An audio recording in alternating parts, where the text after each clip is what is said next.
네. 네.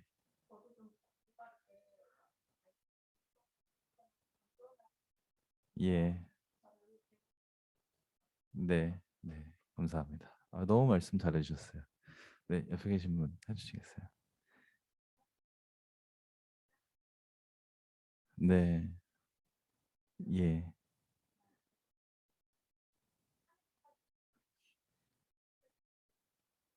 네.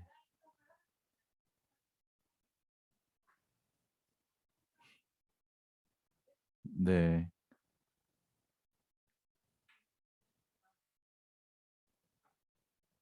네. 네. 근데 말리지를 못하시는 거예요? 말리지 않으시는 거예요? 네. 협상을 하시는군요. 네네. 알겠습니다. 네. 뒤에 계신 분.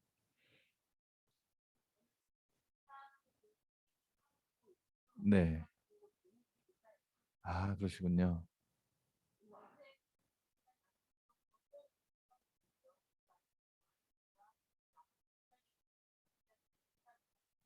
네.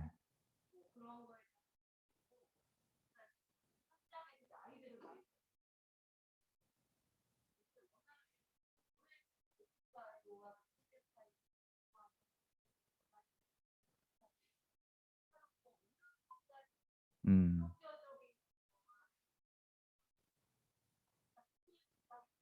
네.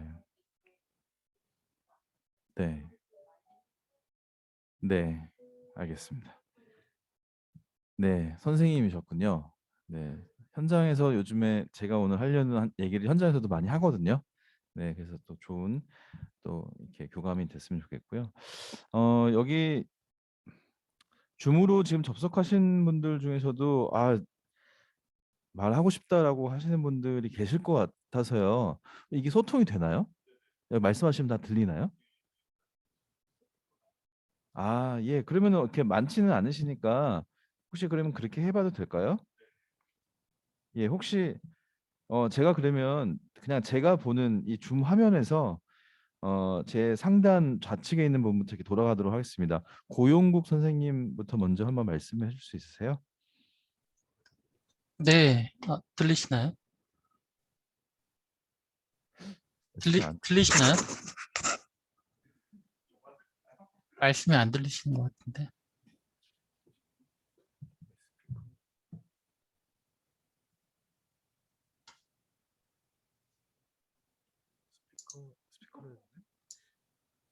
들리세요?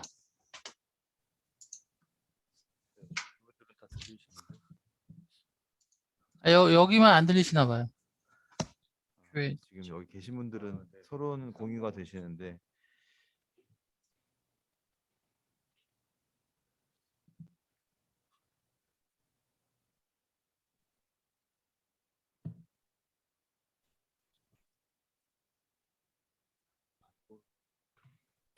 소리를 듣거든요. 네, 한번 네, 들리시나요? 예, 들립니다. 네네네. 말씀하십시오. 네, 저는 지금 중고등부, 예인께서 중고등부 교사를 하고 있어서 관심이 있어서 들어왔고요. 자녀는 중학교 1학년, 고등학교 2학년, 그다음에 이제 대학교 들어가는 아, 신입생이 3명이 있어서 관심이 있어서 들어왔습니다. 네, 감사합니다. 네, 최규선, 박용순 선생님 말씀해 주시겠어요?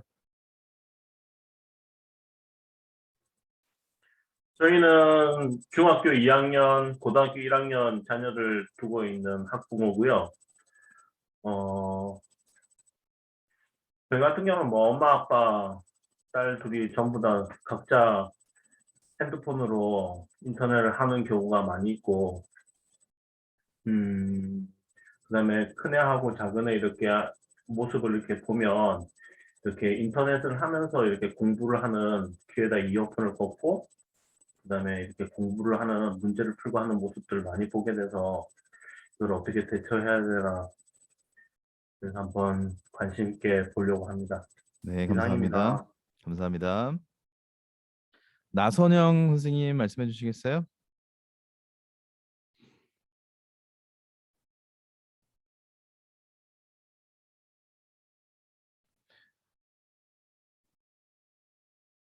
지금 말씀이 들리시나요? 네. 그러면 준비가 되는 대로 나성현 선생님 말씀해 주시고요.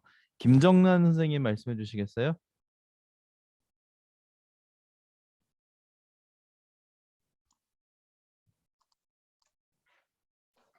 네, 안녕하세요. 네, 안녕하세요.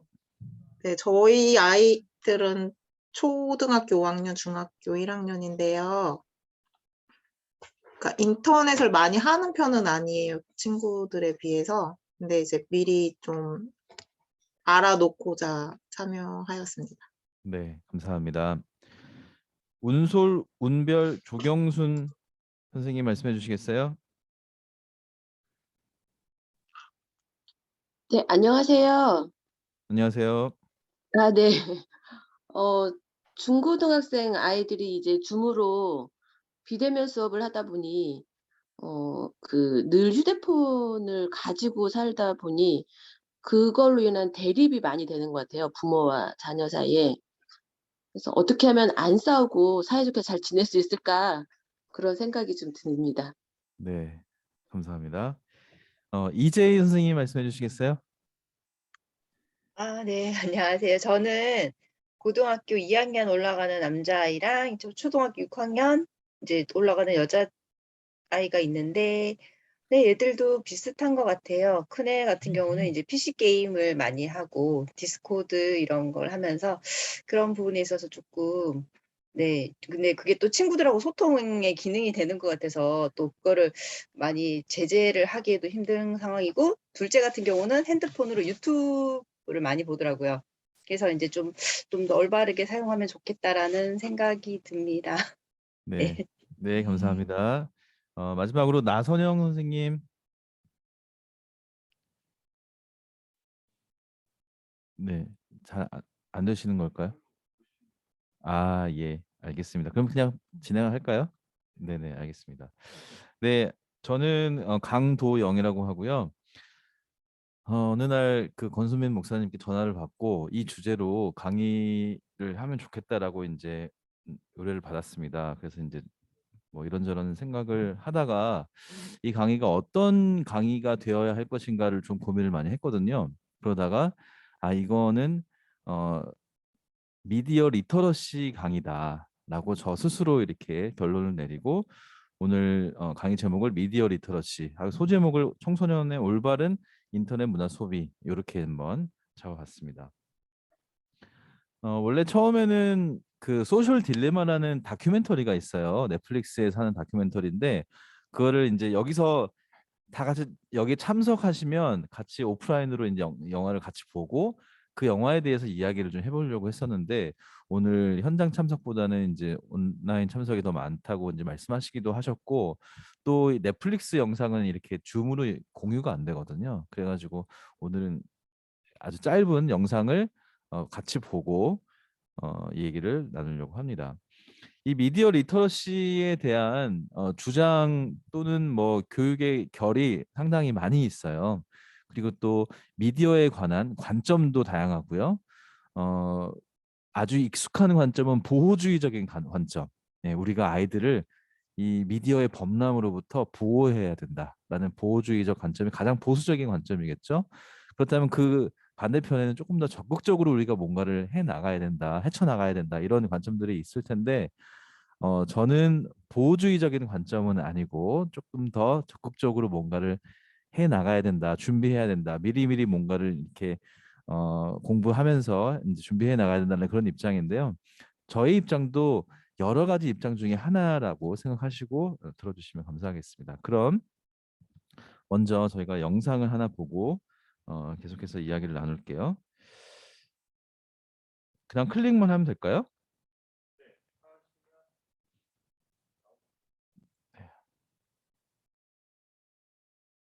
하는 모든 일이 감시되고 추적되고 구글에 가서 기후 변화는이라고 치면 사람마다 다른 결과가 나온다는 거 알고 계셨나요? 어떤 사람에게는 기후 변화는 속임수라고 나오는 반면 또 다른 사람에게는 지구를 파괴하고 있다고 나오죠. 사는 지역에 따라 그리고 구글이 알고 있는 여러분의 관심사에 따라서 다른 검색 결과를 보여줍니다.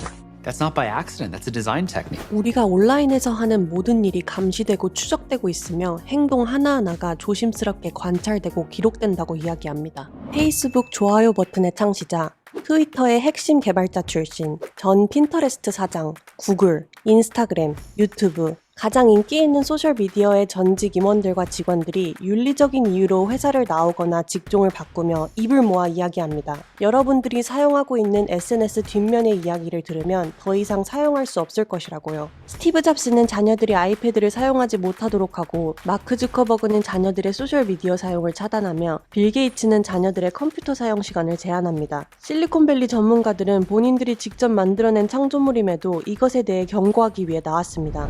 넷플릭스 다큐 소셜 딜레마는 소셜미디어 사용에 대한 경고를 담고 있는데요. 미국에 공개한 지 28일 만에 3,800만 뷰를 기록하며 엄청나게 화제를 모았죠. 많은 사람들이 이 다큐를 보고 SNS 사용을 중단하기도 하며 소셜미디어 사용에 대한 고민이 시작되었다고 하는데요. 인간의 소셜미디어 사용이 지금처럼 계속되면 결국은 살아남지 못하게 될 것이라고 이야기하는 소셜 딜레마. 어떤 점을 시사하는지 한번 알아보겠습니다.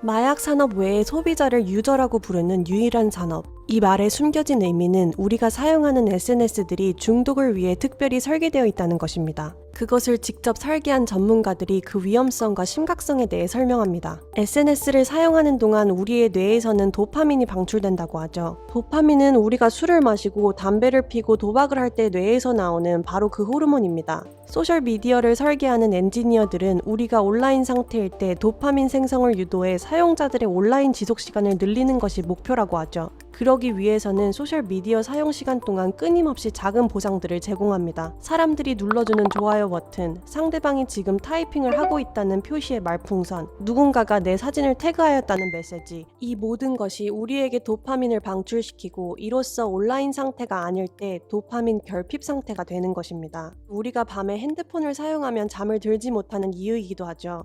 전 구글 디자인 윤리학자 트리스탄 해리스는 이것을 라스베가스의 슬롯머신에 비유합니다. 슬롯머신의 손잡이를 당길 때마다 다음 화면에 무엇이 뜰지 설레게 만드는 것처럼 스마트폰의 스크롤을 아래로 내리면 새로운 포스팅들이 뜨는 소셜미디어 앱들이 정확히 같은 원리라고 하죠.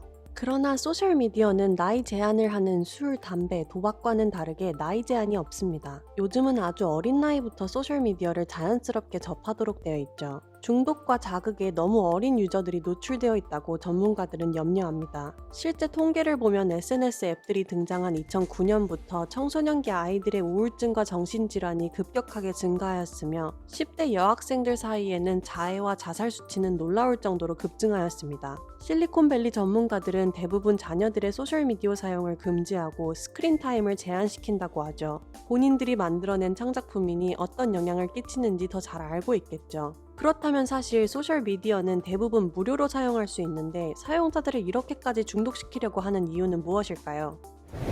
전문가들 사이에서는 관용구처럼 쓰인다는 구절, 상품에 대한 비용을 지불하지 않은 경우 당신이 바로 그 상품입니다. 이 한 문장이 다큐 속 전문가들이 말하고 싶은 요점인데요. 친구랑 대화만 나누었던 어떤 특정 상품이 몇 시간 뒤에 광고로 나오고 웹에서 찾아봤던 정보와 관련된 배너가 인터넷 창에 뜨는 경험 해본 적 있으신가요? 트위터의 핵심 개발자 출신 제프 지버트는 이야기합니다. 당신이 수행하는 모든 행동 하나하나가 주의 깊게 관찰되고 기록되며 어떤 화면에 오래 머물러 있는지 그리고 정확히 얼마의 시간 동안 멈춰 있는지도 기록된다고요. 우리가 사용하는 다른 서비스나 제품들과는 다르게 소셜미디어는 대부분 무료로 사용할 수 있죠. 그리하여 더 접근성도 좋고 인기도 많은데요. 하버드대 교수 쇼샤나 주보프는 감시 자본주의라는 용어를 만든 사람으로 인터넷의 대규모 모니터링을 통해 수집된 개인 데이터를 판매하여 얻은 이익을 말하죠. 온라인에서의 행동을 분석해 각 개인에게 최적화된 광고와 상품들을 추천합니다. 인류 역사상 가장 많은 자본을 벌어들이고 있는 이 테크 회사들은 모든 비즈니스가 원하던 확실성을 판매하고 있다고 설명하죠.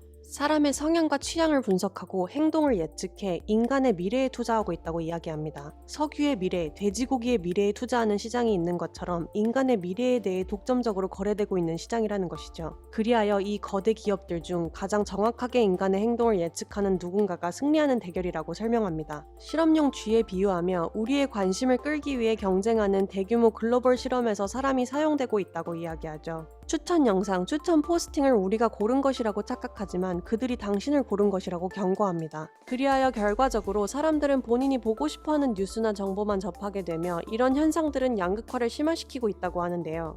피자게이트 사건에 대해 들어보셨나요? 코밋 핑퐁이라는 워싱턴 DC의 평범한 피자 가게가 아동 성착취와 인신매매를 하는 아지트로 변질돼 총기 난사 테러까지 일어난 사건입니다. 미국 대선을 앞두고 힐러리 클린턴 선거운동 책임자의 이메일이 해킹되었는데 이메일에는 피자, 파스타, 치즈 등의 단어가 몇 차례 등장하며 우익 음모론자들은 치즈 피자가 아동 성착취의 은어로 사용되고 있다고 트위터, 유튜브 등에 올립니다. 이 가짜뉴스는 삽시간에 엄청나게 전파되어 걷잡을 수 없이 커지고 피자 가게의 지하실은 아동 인신매매 조직들의 아지트라고 알려집니다. 그리하여 민주당 고위직들은 인신매매나 성착취를 즐기는 악마 숭배자들이라며 음모론이 굳혀지고 급기야 피자 가게 앞에 총을 들고 등장하는 사람들이 생겨납니다.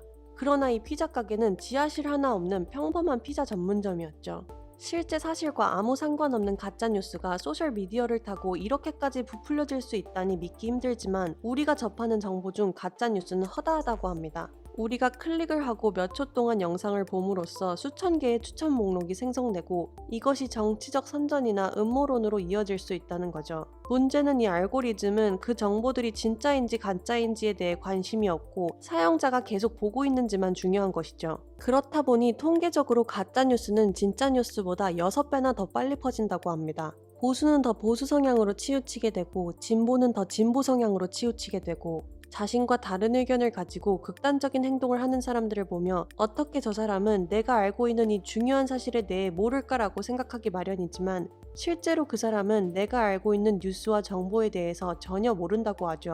각자가 관심 있어 하는 정보만 편파적으로 접할 수 있기 때문입니다. 그렇다 보니 진실이 무엇인지 모호해지고 소셜미디어들 자체도 가짜와 진짜를 구분할 수 없기 때문에 사용자들은 당연히 구분이 더 힘들다고 하죠.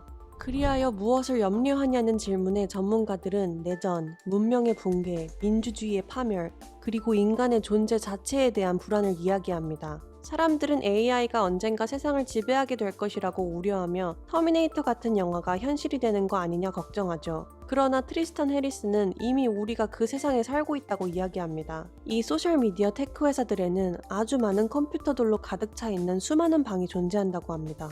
그 컴퓨터들은 끊임없이 계산하며 예측하고 이미 우리가 사는 세계를 지배하고 있다고 주장합니다. 그렇다면 이들은 어떻게 해결해야 한다고 이야기할까요? 페이스북 좋아요 버튼 공동 창시자는 처음 좋아요 버튼을 만들던 순간을 공유하며 이것이 얼마나 사람들에게 긍정적인 기운을 전파할지 설렜다고 하죠. 그리고 테크놀로지와 소셜미디어의 발전은 우리에게 수많은 편리함과 이점을 가져다 주었다고도 이야기합니다. 여기서 기억해야 할 것은 소셜미디어가 문제라는 것이 아니라 단지 지금 이토록 만들어진 비즈니스 모델이 문제라는 것인데요. 누군가가 악의를 가지고 지금의 결과를 의도한 것은 아니지만 이렇게 초래된 것에 대해 소셜미디어 플랫폼들이 책임져야 한다고 이야기합니다. 우리가 물건을 살 때 세금을 내는 것처럼 회사들이 데이터를 얻을 때도 세금을 청구해야 한다고 주장하는 사람도 있었습니다. 그리고 우리는 소셜미디어의 사용자로서 이용당하는 상품이 되지 않도록 최선을 다해야 한다고 이야기하죠.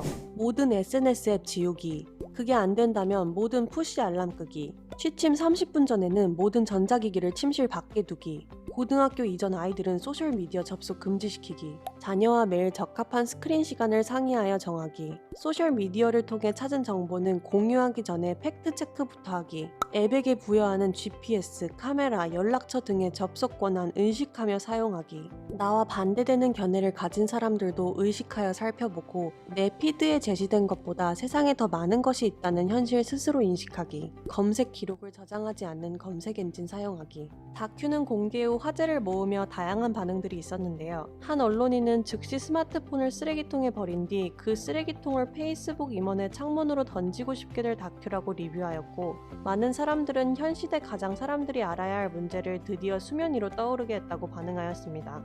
그리고 다큐 속 비판의 중심이라고 볼 수 있는 테크 회사들 중 페이스북은 공식 입장을 내놓았는데요.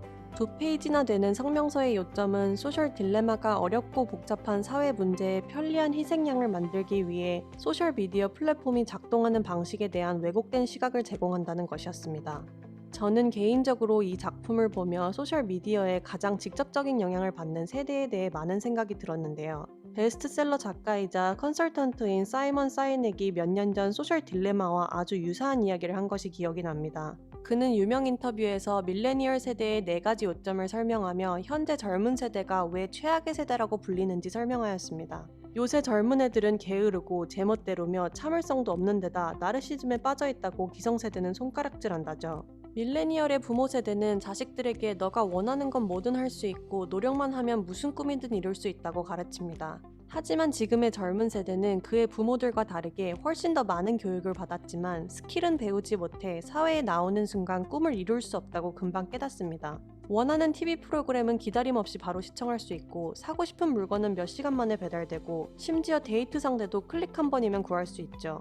밀레니얼 세대는 원하는 것을 즉각적으로 얻을 수 있습니다. 그러나 즉시 얻을 수 없는 2가지, 커리어에 대한 성취감과 인간관계입니다. 테크놀로지와 소셜미디어의 발달로 인내력이나 참을성이 바닥이 되었는데요. 일을 구해도 즉각적인 성취감을 얻지 못하니 일을 자꾸만 관두게 되고 얕은 인간관계에서 허무함을 느끼며 쉽게 우울감에 빠진다고 합니다. 그러니 기성세대는 게으르고 참을성이 없다며 쉽게 질타하는 것이죠. 인생에서 진정한 행복감과 만족감을 주는 것은 바로 얻을 수 있는 것이 아닌데 그걸 모르는 소셜미디어 세대들은 인생의 깊은 기쁨을 느끼지 못하게 될 것이라고 염려합니다. 그리고 그 이유를 본인에게서 찾게 되고 결국은 자기 자신의 잘못이라 생각하며 우울증에 쉽게 빠질 수 있는 것이죠. 사이먼 사이넥도 실리콘밸리 전문가들처럼 소셜미디어 나이 제한에 대해 지적하였습니다. 도파민 생성으로 중독을 유도하지만 나이 제한이 없는 소셜미디어는 어른들이 술과 담배를 아이들에게 주며 하고 싶을 때마다 해라라고 하는 것과 똑같은 것이라고 비유합니다. 이로써 지금의 젊은 세대는 중독과 우울증에 훨씬 더 노출되어 있고 삶의 깊은 의미를 더 찾기 힘들며 이전 세대와의 격차는 더 커지는 것이죠. 소셜 딜레마가 왜곡되었다, 구체적인 해결책을 제시해주지 못했다라는 비판을 받기도 하였지만 지금 우리 모두가 고려해볼 만한 문제를 제시한 것은 맞다는 생각이 드네요. 아직 다큐를 시청하지 않으셨다면 꼭 한번 보시기를 추천해드립니다. 소셜 딜레마는 다큐 중간중간 연출된 가족들의 이야기가 나와 다큐 드라마로 구분되며 한순간도 지루하지 않고 흥미롭습니다. 다큐를 시청하신 분들의 생각도 궁금하네요. 시청해주셔서 감사합니다. 영화 잡학사전입니다.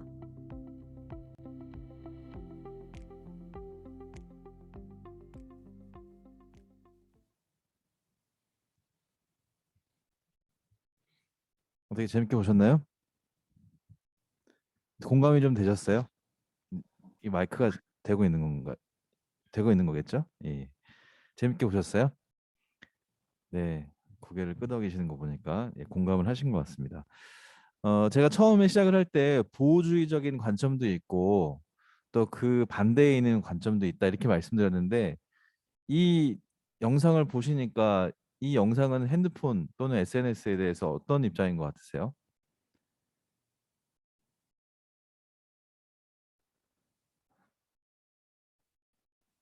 네, 상당히 보수적인 입장이라고 우리가 생각할 수 있겠죠. 저는 그렇지 않다고 말씀드렸는데 제가 가져온 영상은 상당히 보수적인 그런 영상으로 가져왔습니다. 어, 사실 이 지금 보신 이 영상은 2차 가공이잖아요. 그러니까 본 영상을 우리가 그러니까 본 영화를 보지는 못했고 그 영화를 기반으로 다시 가공을 한 거기 때문에 이 영화 잡학사전이라는 이 크리에이터가 자신의 생각을 넣으면서 이 영상을 만든 거거든요. 그러니까 사실 여기에도 이 미디어 리터러시 능력이 좀 필요한 거죠. 이 사람이 제대로 만들었는지를 판별하는 능력이 좀 필요하겠죠.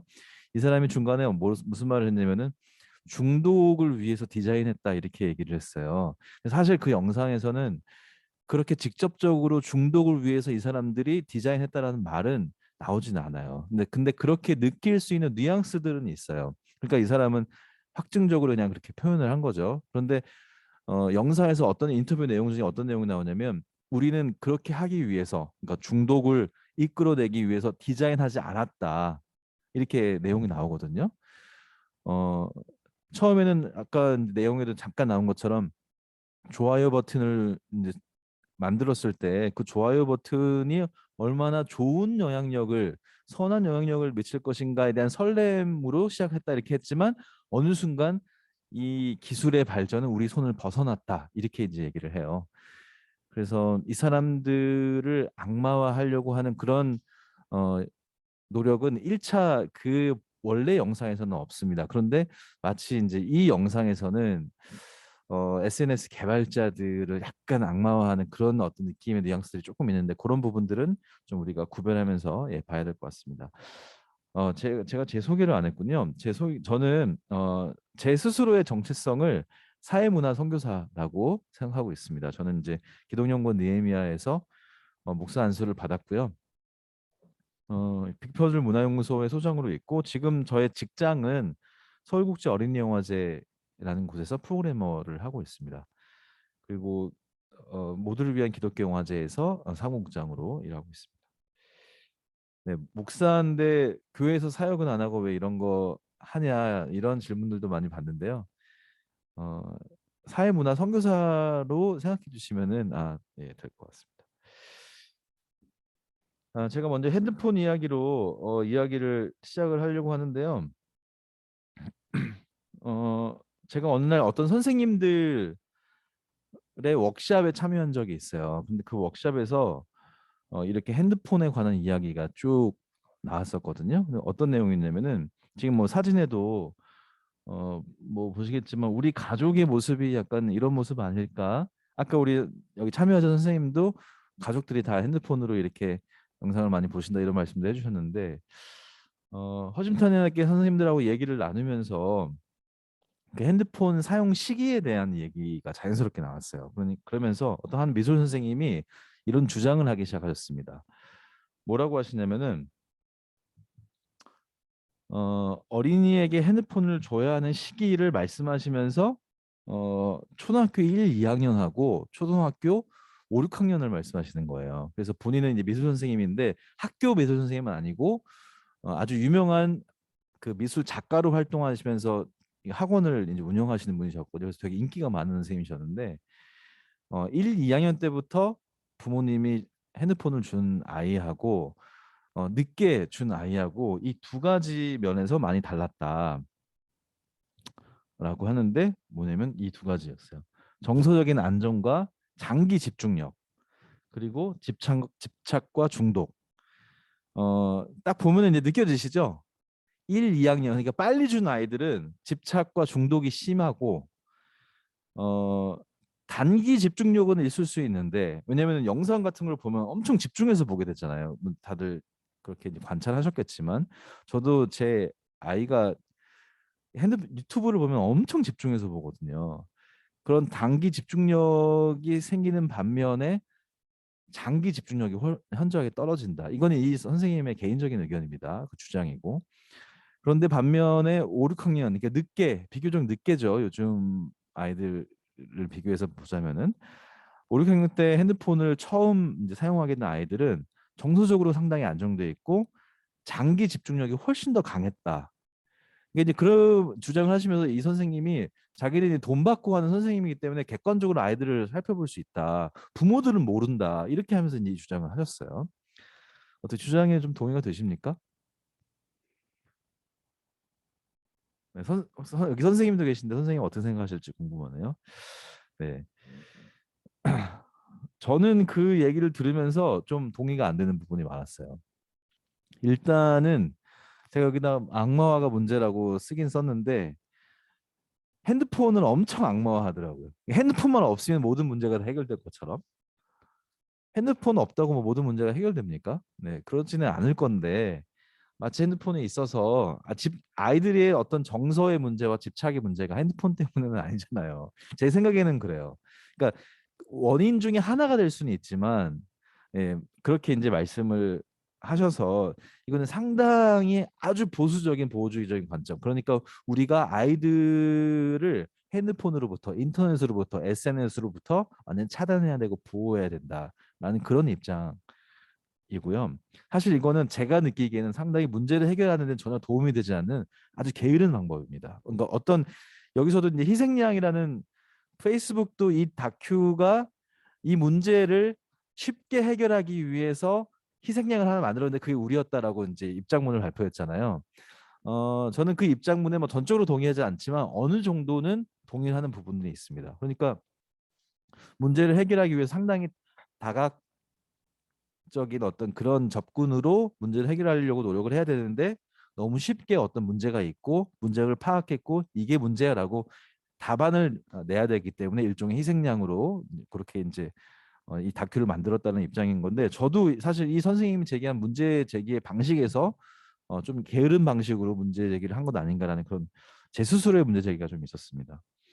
저는 적극적인 해결책은 게으른 방법이 아니라 적극적으로 이걸 해결해 나가려면은 그러니까 뭐 아까 이제 말씀하셨던 뭐 정서적인 문제나 뭐 그 집중력의 문제나 뭐 집착의 문제나 이런 것들은 이제 뭐 휴대폰을 많이 사용하면서 발생하는 이제 문제일 수도 있는데 여하튼간에 그렇다라고 하면은 이 문제들을 어떻게 우리가 해결해 나갈 수 있을까 적극적으로 우리가 어떤 행동을 할 수 있을까라고 했을 때 저는 미디어 또는 디지털 리터러시 교육을 하는 것이 상당히 우리가 할 수 있는 어떤 적극적인 해결책이 아닐까라는 생각을 하게 됐고요. 이 이야기를 좀 해보려고 합니다. 그러면 이제 이 얘기를 하기 전에 지금 이 영화 전체를 다 못 보셨으니까 소셜 딜레마에 대한 설명을 간단하게 좀 드려야 될 것 같거든요. 그래서 이 간단하게 설명을 드리면요. 이 드라마는 전체 세 꼭지로 되어 있어요. 지금 여기 계시는 분들 제가 말하는 잘 따라오고 계신 거죠? 예, 예. 세 꼭지로 되어 있는데요. 첫 번째 꼭지는 바로 이 사진에 나오는 사람들이 맨 왼쪽에 있는 사람은 인스타그램 초기 개발자입니다. 그리고 중간에 있는 사람이 이 사람이 아주 유명한 사람이에요. 트리스탄 해리스라고 디자인 윤리학자예요. 이 사람이 이제 구글 혹시 지메일 쓰시는 분 계세요? 저도 지메일을 쓰는데 네, 목사님 쓰시고 선생님들은 안 쓰시는군요. 지메일 개발자입니다. 네, 지메일 초창기 지메일 개발자고요. 맨 왼쪽에 있는 사람은 트위터에 있는 임원이었고요. 그러니까 뭐 전 세계를 들었다 놨다 하는 이 SNS의 핵심 개발자들이었죠. 이 사람들의 개인 값어치는요 거의 뭐 연봉이 뭐 한 5억에서 10억 정도 되는 그런 아주 비싼 값어치라는 사람들이에요. 근데 이 사람들이 다 나왔어요 회사를.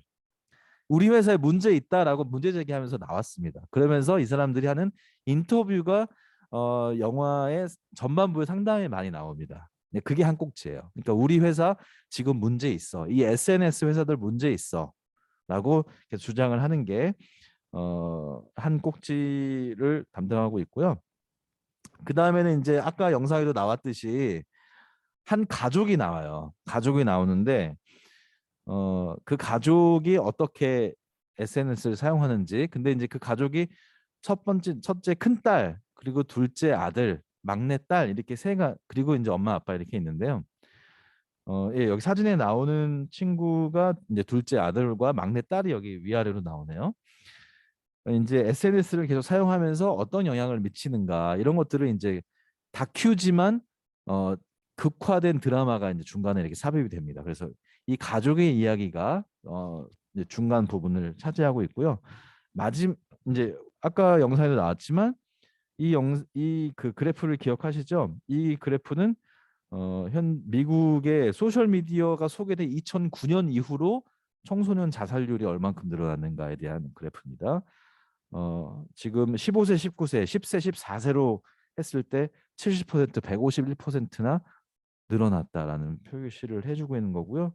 이 그래프는 자해를 자해하는 그 상승 곡선이 상당히 2009년을 기점으로 해서 늘어나고 있다. 이 그래프를 보여주고 있는 내용들이 다 이제 그 영상에 소개가 되고 있습니다. 마지막으로 이제 이 영화가 좀 집중하고 있는 대목은 바로 알고리즘과 빅데이터입니다. 그러니까 이 SNS를 개발한 이 사람들이 결국에는 강조하고 싶고 경고하고 싶은 거는 알고리즘과 빅데이터를 우리 일반 사용자들이 너무 간과하고 있다. 그러니까 이 파워가 정말 엄청나고 이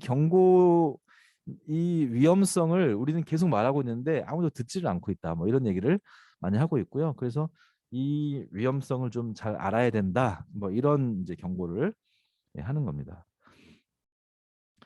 알고리즘의 결과물은 충분히 매력적이어서 한 번 맛을 보면 끊기가 힘이 든다. 내 생각과 같은 기사들만 내게 배달되고 나와 같은 정당을 지지하는 사람들만 거주하는 소인국에서 사는 삶은 평안하다. 악마는 그 안에서 자란다. 엘리 프레이저라는 사람이 생각 조종자들이라는 책에서 쓴 내용이네요. 이게 이제 기술의 발전을 아주 간단하게 그린 그래프예요. 그러니까 기술의 발전이 지금 뭐 여기 현재라고도 되어 있는데요. 기하급수적인 어떤 속도로 정말 빠른 속도로 지금 이제 그래프가 아주 빠른 속도로 이렇게 올라가고 있잖아요. 지금 이런 상황인 것을 우리가 일상생활에서는 사실 체감하기가 힘들죠. 하지만 기술은 이렇게 빠른 속도로 이제 발전을 하고 있는데 알고리즘에서 이제 알고리즘과 빅데이터 또는 이 SNS가 만드는 양극화 세상 이 살짝 이 영상에도 소개를 했습니다. 지금 민주당과 공화당 이거 미국 상황입니다. 민주당과 공화당 지지자 간의 이념 양극화 극단화가 지금 진행되고 있다라고 하면서 94년도 이때는 이제 빌 클린턴 대통령이 대통령을 했을 시기예요. 그리고 27년도는 이제 오바마 그리고 이제 그 트럼프 대통령이 이제 넘어가는 그 시기죠. 얼마나 이제 여기 이 산처럼 표시되는 이 그래프가 점점 더 양극화 되어 가는 것을 우리가 볼 수가 있습니다. 그러면서 이 유튜브에 이 사람이 CFO인가 CMO인가 하여튼 그런데요. 닐 모운이라는 사람이 인터뷰에서 뭐라고 했냐면은 이거는 이제 팩트인 거죠. 네, 이 사람이 인터뷰를 한 내용이니까 유튜브 시청 시간 70%가 추천 알고리즘에 의한 그러니까 내가 어떤 원하는 영상을 따라서 들어간 게 아니라 내가 원하는 영상이 하나가 있는데 그 영상 이후에 계속 옆에서 이제 추천 영상들이 뜨잖아요. 70%가 이미 그런 영상들로 인해서 이렇게 시청이 되고 있다라는 그런 얘기를 하면서 이 알고리즘 때문에 또는 덕분에 시청 시간이 20배 이상 증가했다라는 이제 인터뷰를 했어요. 그러니까 상당히 이 알고리즘으로 인해서 유튜브에 머무는 시간이 늘어났다. 뭐 이런 것들은 이미 밝혀진 팩트라고 할 수 있는 거죠. 그러면 우리가 과연 인터넷 유튜브를 보면서 알고리즘 좀 보면 어때?라고 생각할 수도 있을 것 같아요. 그럼 아니 내가 알고리즘 좀 본다고 이렇게 양극화 현상이 일어나는 이 상황 속에 내가 들어가는 거야? 라는 좀 의아하다라는 생각을 하실 분들도 계실 것 같거든요. 근데 그게 어떻게 만들어지는지 그런 것들을 좀 더 얘기를 해보도록 하겠습니다. 이 밑에 있는 거 보시면은 미국 국민들의 정치 이념 성향이 시간의 경과에 따라서 더욱 벌어져 양극화되는 경향을 보이고 있다는 그래프 설명을 하면서 듣고 싶은 것만 듣고 믿고 싶은 것만 믿는 확증 편향이 강해진다. 네, 이것도 상당히 중요한 키워드가 되겠습니다. 확증 편향이 강해진다. 어떤 식으로 확증 편향이 강해질까? 그것도 좀 얘기를 해보도록 하겠습니다. 네, 이 드라마가 말하는 문제는 뭘까? 이 영상을 이제 전체 영상을 보시면요, 이 요약본에서는 그 내용이 안 나왔는데 이 전체 영상에 이제 이런 얘기가 나와요. 이 바로 1번에 있는 질문이 나옵니다. 아니 이런 문제는 항상 있어 왔다. TV가 나올 때도 TV가 나올 때 사람들이 다 세상 망할 거야. TV는 우리를 바보로 만든 바보 상자야. 하고 주장을 하면서 우리는 이제 다 망했어. 이렇게 주장을 했었는데 우리는 TV가 나오고 나서 어떻게 대응해야 되는지 잘 대응해 왔어. 라고 이제 그렇게 얘기를 했고 88년도, 90년도 그 이후에 인터넷이 이제 대중에게 공개됐을 때 인터넷으로 인해서 우리 가정은 끝났어. 막 이런 극단적인 어떤 그런 평가들과 이제 예측들이 나오면서 어떻게 하지라고 막 걱정을 했는데 우리는 그 이후에 잘 살아왔어. 항상 이런 문제는 있었고 우리는 잘 대응해 왔어. 라는 질문이 이 영화에도 나와요. 그런데 이 드라마에 나오는 아까 처음에 보여드렸던 이 디자인 윤리학자들이 왜 도시락 싸들면서 이렇게 하지 말라고 SNS 좀 끊어야 된다 이런 얘기를 하는 것일까? 그때와 지금은 다르다라는 주장을 하고 있는 거거든요. 그러면 그때와 지금은 어떻게 다른가? 그게 핵심이겠죠. 네, 그거를 한번 설명을 좀 드리도록 하겠습니다. 이 내용은 이제 영화에 보면 안 나와요. 이거는 이제 제가 다시 2차 가공을 한 겁니다. 제가 이제 이걸 뭐라고 이제 불렀냐면 이중 시장의 심화 이렇게 불렀어요. 이중 시장이 과연 뭔가 이번엔 다르다. 이제 그 소셜 딜레마가 하는 얘기입니다. 아까도 이제 우리 영상에도 나왔죠. We are the product. 그러니까 우리가 상품이다. 이 내용이에요. 우리의 our attention, 우리의 주목도죠. 우리가 주목하는 바. 우리의 주목도가 상품이다. 광고주한테 팔리는. 네, 우리의 주목 또는 우리의 시간이죠. 우리가 시간을 들여서 주목을 하는 거니까 우리가 상품이다. 이제 이 주장을 하는 거거든요. 그런데 이걸 이제 미디어의 이중 시장이라고 불러요. 원래도 상품이었어요. 저희는 원래도. 그러니까 무슨 말이냐면요. 나 시청자, 관객, 뭐 유저라고 이제 이렇게 불렀잖아요.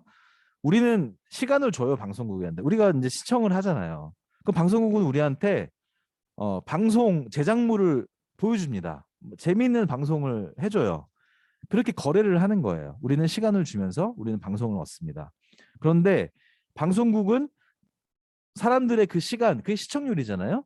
그 시청률을 주면서 광고비를 받습니다. 그러니까 방송국은 우리와 거래를 하지만 동시에 광고주하고도 거래를 하는 거죠. 누구를 매개로? 우리의 시간을 매개로 우리를 파는 거예요. 이게 이제 기본적으로 미디어 시장의 기본 속성입니다. 원래 이런 시장은 있어 왔어요. 그러니까 우리의 시간을 팔아서 광고주들한테 돈을 받아가지고 이제 방송을 만드는 이런 시장은 존재해 왔는데 왜 인터넷과 기존 미디어는 다를까? 네, 여기서 이제 차이가 드러납니다. 아까도 이제 보셨지만 유저라고 한다고 말했잖아요. 유저는 플랫폼은 이제 우리가 생각하는 뭐 페이스북, 인스타그램 이게 다 플랫폼입니다. 이 플랫폼은 유저한테 뭘 제공하죠? 콘텐츠를 제공해요. 그렇죠? 콘텐츠를 제공하고 유저들은 이 플랫폼에게 뭘 제공합니까? 데이터를 제공해요. 이게 핵심입니다. 데이터를 제공하고 이 플랫폼은 그 데이터를 광고주에게 제공을 하면서 광고비를 받아요. 그러니까 이제 거기서 또 바터가 이제 거래가 이루어지는 거죠. 그러니까 그 전에는 시간 또는 시청률 이 정도의 거래가 매개가 됐다면은 지금은 제가 여기다 좀 심하게 이제 썼어요. 존재라고 썼습니다. 데이터 왜냐면 여기서는 지금 시간이 여기 이제 시간 이렇게 돼 있잖아요. 근데 여기는 데이터라고 했는데 제가 데이터라고 안 쓰고 존재라고 썼잖아요. 이게 다른 거예요. 그러니까 존재라고 제가 해석을 한 겁니다. 이게 아까 했던 말이죠. 두 가지의 산업밖에 없다. 그 소비자들을 유저라고 부르는 산업은 두 개밖에 없대요. 하나는 소프트웨어, 또 다른 하나는 마약. 네, 두 가지밖에 없다는 이제 주장을 하는 거예요. 네, 그러면은 아니 데이터가 왜 존재냐? 이게 좀 의아하실 거 아니에요. 이 왼쪽에 보시면요. 이게 지금 왼쪽에 있는 건 뭐죠? 방송국들이잖아요. 이게 뭐냐면 또는 우리 이제 방송국이지만 우리 채널 이 방송국을 보는 우리 입장에서는 이건 뭐예요? 채널이죠, 채널. 옛날에 그러니까 지금처럼 막 미디어가 막 발전하기 이전에는요. 이걸 이제 채널 레파토리라고 하거든요. 내가 어떤 채널들을 보는가. 그러니까 지금 여기 계신 분들 다 이제 케이블 보실 텐데 케이블 채널 한 몇 개 나옵니까? 많게는 한 200개 나오잖아요. 여러분들이 자주 보는 채널 하면 한 10개 안 될 거예요. 많아야 한 대여섯 개? 예, 주로 가는 그 대여섯 개 번호는 다 외우고 계시죠? 그걸 채널 레퍼토리라고 합니다. 집사님의 채널 레퍼토리는 3번, 8번, 15번, 23번 뭐 이런 게 채널 레퍼토리인 거예요. 그럼 그 채널 레퍼토리가 일종의 데이터 정보가 돼서 야, 이 사람은 어떤 류의 시청을 하는구나. 어떤 패턴을 갖는구나. 이 정도 정보를 가지고 있었어요. 상당히 제한적인 정보죠. 그렇죠? 뭐 그래도 이 사람이 어떤 걸 좋아한다. 이 사람의 프리타임에는 이런 걸 보길 좋아한다라는 정도의 정보니까 뭐 상당히 소중한 정보죠. 저를 아는. 예를 들어서 제가 몰래 TV를 보는데 저는 몰래 뭘 많이 봐요. 근데 어느 누구도 그걸 알지 못해. 근데 그 TV에 기록된 나의 정보 또는 나의 채널 레퍼토리는 이렇다라는 거를 그 TV는 알고 있는 거잖아요. 그러니까 다른 사람들은 전혀 모르는데 그 TV는 나를 알고 있는 거죠. 그것도 상당히 뭐 중요한 정보고 소중한 정보인데 상당히 제한적인 정보입니다. 그런데 이 오른쪽을 보시면요. 구글의 주요 서비스와 수집 정보를 보시면 제가 말씀드린 그 정보의 내용이 여기 나와 있어요. 여기 구글 TV 시청 프로그램 목록. 이 여러 가지, 이 수만 가지의 데이터 중에 그건 다 하나예요, 하나. 하나고 이제 뭐가 있는지 한번 보시죠. 구글 검색, 내가 뭘 검색했는지, 검색 목록. 그다음에 지메일이면 주고받은 이메일 기록, 구글 지도, 내가 어디를 방문했는지, 이동 경로를 어떤 식으로 갔는지, 어디서 얼마나 체류했는지 이런 것들이 다 기록에 남습니다. 구글 스트리트 뷰, 이제 구글 어스 이런 걸 보면서 내가 평소에 어디를 자주 보는지, 그러면 이 사람이 여기로 여행을 갈 수도 있겠구라는 가능성이 열리는 거잖아요. 네, 그런 기록들. 구글 그룹스, 그래서 어느 화제, 구글 그룹스라는 서비스를 통해서 뉴스를 계속 그룹화된 뉴스들을 계속 이제 또 제공을 하거든요. 내가 평소에 어떤 이슈에 관심을 갖는지, 뭐 구글 토크, 구글 플러스, 엄청난 정보들이 지금 구글이 갖게 되는 거 아닙니까? 이거를 합하면요, 이 내가 되는 거예요. 그래서 제가 존재라는 말을 쓴 겁니다. 우리는 인터넷에서 접속하면서 이 정보를 고스란히 다 넘겨주고 있는 상황인 겁니다. 근데 지금 우리는 나 구글 안 쓰는데? 라고 하실 수 있잖아요. 대신에 뭐 쓰고 계세요? 네이버 쓰시잖아요, 네이버. 내 네이버 안 쓰는데? 카카오 쓰시잖아요. 왜 카카오톡이 길을 쓰고 카카오 지도, 카카오톡, 카카오 검색, 카카오 TV 왜 길을 쓰고 다 카카오 앞에 붙여가면서 다 만들려고 합니까? 예, 이 기록들을, 이 데이터를 수집하기 위해서입니다. 그러니까 제가 존재라고 한 게 왜 그런지 납득이 되시죠? 예. 그러니까 이 사람들이 이번엔 달라. 옛날 미디어는 상당히 제한적인 정보를 가지고 광고주에게 넘겨주고 그런 거래를 했는데 지금은 거의 이 데이터는 거의 나야라고 주장을 하면서 상당히 위험한 데이터가 될 수 있다라고 이제 얘기를 하는 겁니다. 빅데이터의 세상, 이 사람들이 이제 상당히 관리를 제대로 하지 않으면 정말 위험해질 수 있다라고 하는 거고요. 이제 이 사람들은 전에 핵심적인 역할을 했던 사람이니까 그 기업들의 어떤 방기에 대한 이제 문제 제기를 하고 있는 거죠. 관리를 제대로 하고 있지 않고 책임을 지고 있지 않다. 그래서 책임을 져야 된다. 뭐 이런 얘기를 하고 있습니다. 조금 더 여러분들이 이해하기 쉬운 방식으로 제가 설명을 해드려 볼게요. 지금 이게 무슨 사진일까요? 테슬라 전기차 만드는 회사잖아요. 이 사진은 어떤 그림일 것 같으세요? 뭘 표현하기 위한? 딱 떠오르시는 네 글자 단어가 있습니까? 지금 이제 이 자동차 쪽에서는 가장 이슈인, 화제인 어떤 그런 토픽입니다. 그렇습니다. 자율주행. 자율주행을 하려면 다양한 기술들이 이제 오가야 되거든요. 보시죠. 내가 내 차 안에서 요즘에는 카페이도 되잖아요. 그렇죠? 카페이 되니까 나가지 않고 내 카드를 꺼내지 않고 자동차에서 구매하는 것도 다 이제 가능해진 세상이죠. 여러 가지 기능들이 다 여기서 이루어집니다. 그리고 이 정보들이 밖으로 나가야 돼요. 그래야지 자율주행이 되는 거잖아요. 이 많은 정보들이 서로 간에 유기적으로 소통을 하면서 가야 사고가 나지 않고 다닐 수 있는 거잖아요. 내가 여기서 지금 이 테슬라라는 회사는요, 자동차 회사가 아니에요. 어떤 회사일까요? 데이터 수집 회사입니다. 그래서 테슬라가 무서운 거예요.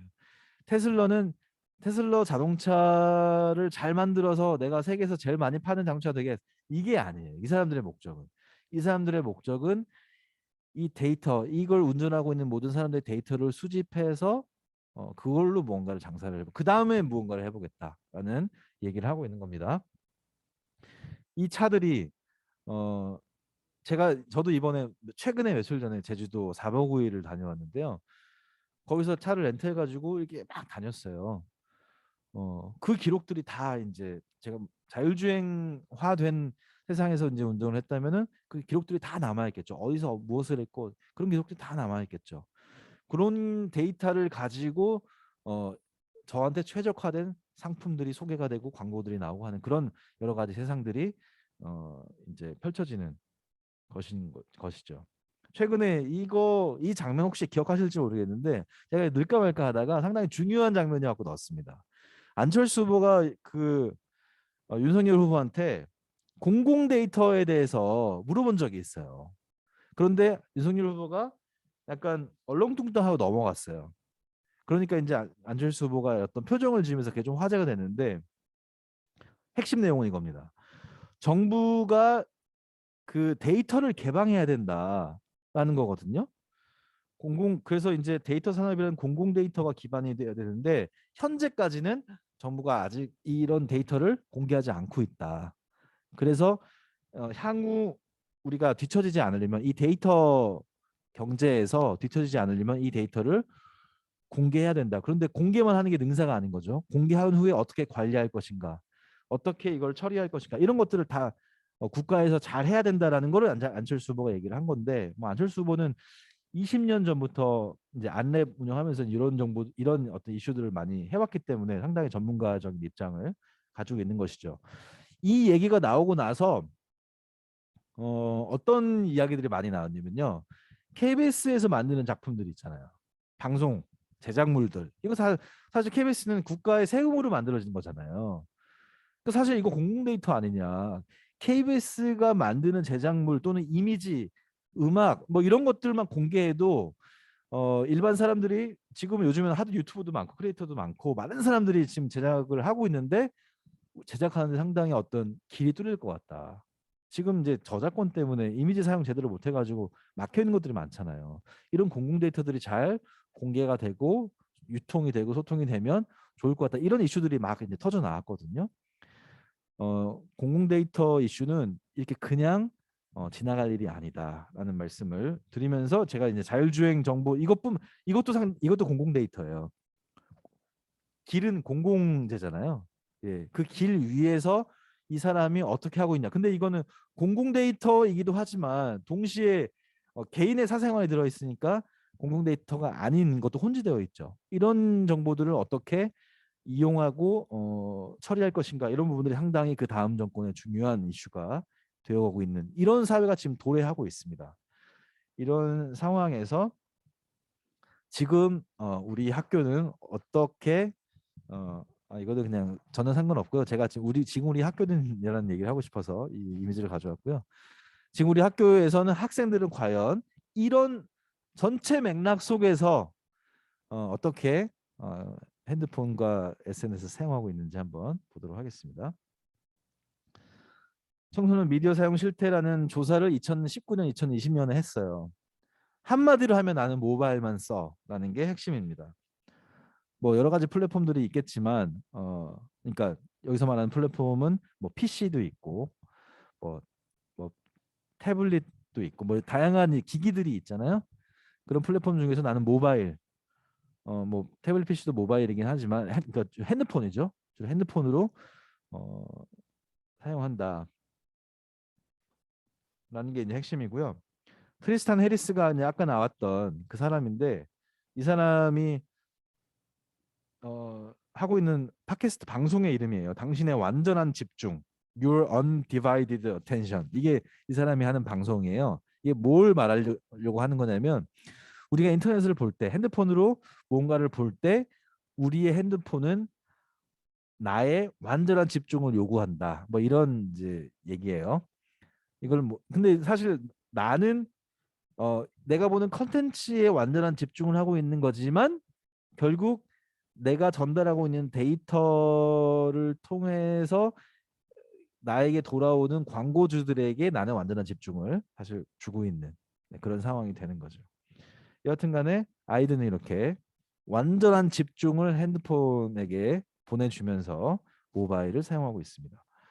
아이들은 어떤 플랫폼을 사용할까? 인터넷 포털, 그러니까 인터넷 포털은 검색 기능이겠죠. 네이버, 구글, 다음, 네이트 이 순으로 가고 있고요. 온라인 동영상 플랫폼은 유튜브, 거의 뭐 유튜브가 독점이라고 볼 수 있겠네요. 요즘에는 뭐 검색도 검색 뭘로 해라고 했을 때 네이버라고 하면 아, 이 사람 되게 올드한 사람이구나라고 이제 얘기를 하니까요. 이제 검색 다 유튜브로 하잖아요. 메신저 서비스는 카카오, 페이스북 메신저가 상당히 올라왔습니다. 인스타 DM도 많이 하고요. SNS는 그래도 페이스북이 이제 왜냐면 페이스북 메신저하고 연동이 되어 있기 때문에 페이스북이 상당히 높고 인스타그램이 상 치고 올라오고 있고요. 트위터, 틱톡 이런 순입니다. 여러분 인스타그램은 구글입니다. 같은 회사예요. 이건 19년도 조사고요. 이제 코로나 이후에는 어떻게 됐는지 또 조사를 해봐야겠죠. 이거는 18년도 조사입니다. 그러니까 또 한 2년이 아니죠. 4년 전 조사인데 일일 SNS 평균 사용 시간이 5시간 이상이 20%에 거의 5시간 일일 평균 사용 시간이요. 이렇게 많습니다. 코로나 이전인데 이렇습니다. 코로나 기간 어린이 성인 미디어 사용 실태를 보니까요. 이거는 청소년이었거든요. 이건 어린이에요. 어린이인데 하루 평균이 284분이에요. 어마어마하지 않습니까? 거의 5시간이에요. 평균이. 이게 다 합쳐서 이 매체들 다 이제 플랫폼 다 합쳐서이긴 하지만요. 뭐 이럴 수밖에 없겠죠. 아까 말씀하신 것처럼 그 온라인으로 수업을 많이 듣다 보니까 이럴 수밖에 없는 상황들이 발생을 한 건데 여하튼 어른들도 지금 평균적으로 이렇게 많이 늘었습니다. 이렇게 지금 많이 사용하고 있는 상황이고 이런 상황 속에서 우리가 어떻게 적극적으로 문제를 해결해 나가야 할 것인가 이 부분을 우리가 이제 얘기를 지금부터는 하려고 합니다. 그래서 이제 미디어 리터러시라는 얘기를 하려고 하는데요. 그냥 아까 이제 말씀하셨고 영상으로도 말씀해 주신 것들이 아이들과 자꾸 대립하게 된다. 시간 때문에 싸우게 된다. 저는 어떤 생각을 하냐면요. 이거는 이미 거스를 수 없는 대사라고 봐요. 네, 이거는 이제 거스를 수 없는 대사이기 때문에 아이들과 그 시간 가지고 싸울 문제는 더 이상은 아니라고 보거든요. 이 논의는 사실 이제 옛날부터 있어왔던 논의인데 사이보그 있잖아요. 사이보그가 로봇이잖아요. 여러분 우리의 자녀들은 이미 사이보그예요. 무슨 말이냐면은 핸드폰이 24시간 손에 붙어 있습니다. 기계가 손에 붙어 있잖아요. 그러니까 그 얘기를 이제 우스갯소리로 하는 거지만 실질적으로 인간의 사이버그화 이 얘기를 하면서 핸드폰 손에서 떨어지지 않는 핸드폰 얘기를 합니다. 최근에 그 QR 코드 몸에다가 이식한 거 뉴스 보셨어요? 유럽에서 QR 코드 하도 찍어대니까 막 맨날 막 이렇게 했잖아요. 그냥 손으로 이렇게 할 수 있도록 그 뉴스가 유럽에서 이제 했다는 게 나왔어요.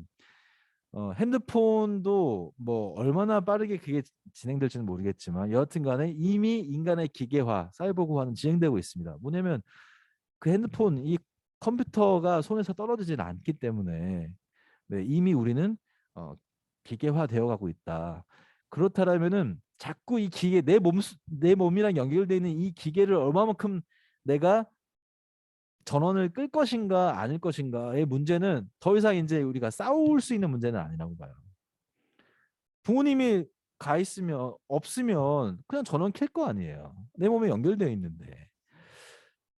이거는 비유적인 표현입니다. 여하튼간에 그래서 그럼 우리가 어떻게 해 나가 이거는 우리가 좀 관점의 변화를 줘야 되는데 어떤 식의 관점의 변화를 줘야 될까라는 얘기를 하면서 이 미디어 리터러시 교육이 상당히 중요하다는 말씀 드리고 싶고요. 미디어는 이제 정보를 주고받는 매체, TV, 라디오, 영화, 신문 등과 같은 대중 매체도 있지만 그 이제 디지털화 되면서 디지털화된 모든 미디어를 우리가 이제 뭐 미디어라고 통칭할 수 있겠죠. 리터러시는 문해력, 우리가 이제 통상 문해력이라는 거는 텍스트를 읽고 쓸 수 있는 능력 이 정도로만 생각을 했잖아요. 네, 그런데 이제 이 미디어 리터러시가 붙으면서 미디어를 읽어낼 수 있는 능력 포함해서 플러스 알파 이렇게 개념들이 정리가 되어가고 있는 상황입니다. 미디어 리터러시도 계속 정리가 이제 상황이 워낙 빨리 변하니까 그 개념들도 계속 발전하고 있습니다. 변화하고 발전하고 있습니다. 스마트 미디어 리터러시라고 하면 미디어의 접근 능력, 미디어를 통한 소통 능력, 미디어에 대한 비판적인 이해 능력, 미디어를 통한 창의적 표현 능력 이렇게 막 표현을 해요. 이렇게 보면은 아씨 뭐야 복잡해 이렇게 느껴질 수 있어서 조금 더 편하게 한번 생각을 해볼게요. 미디어 리터러시 활용, 여행.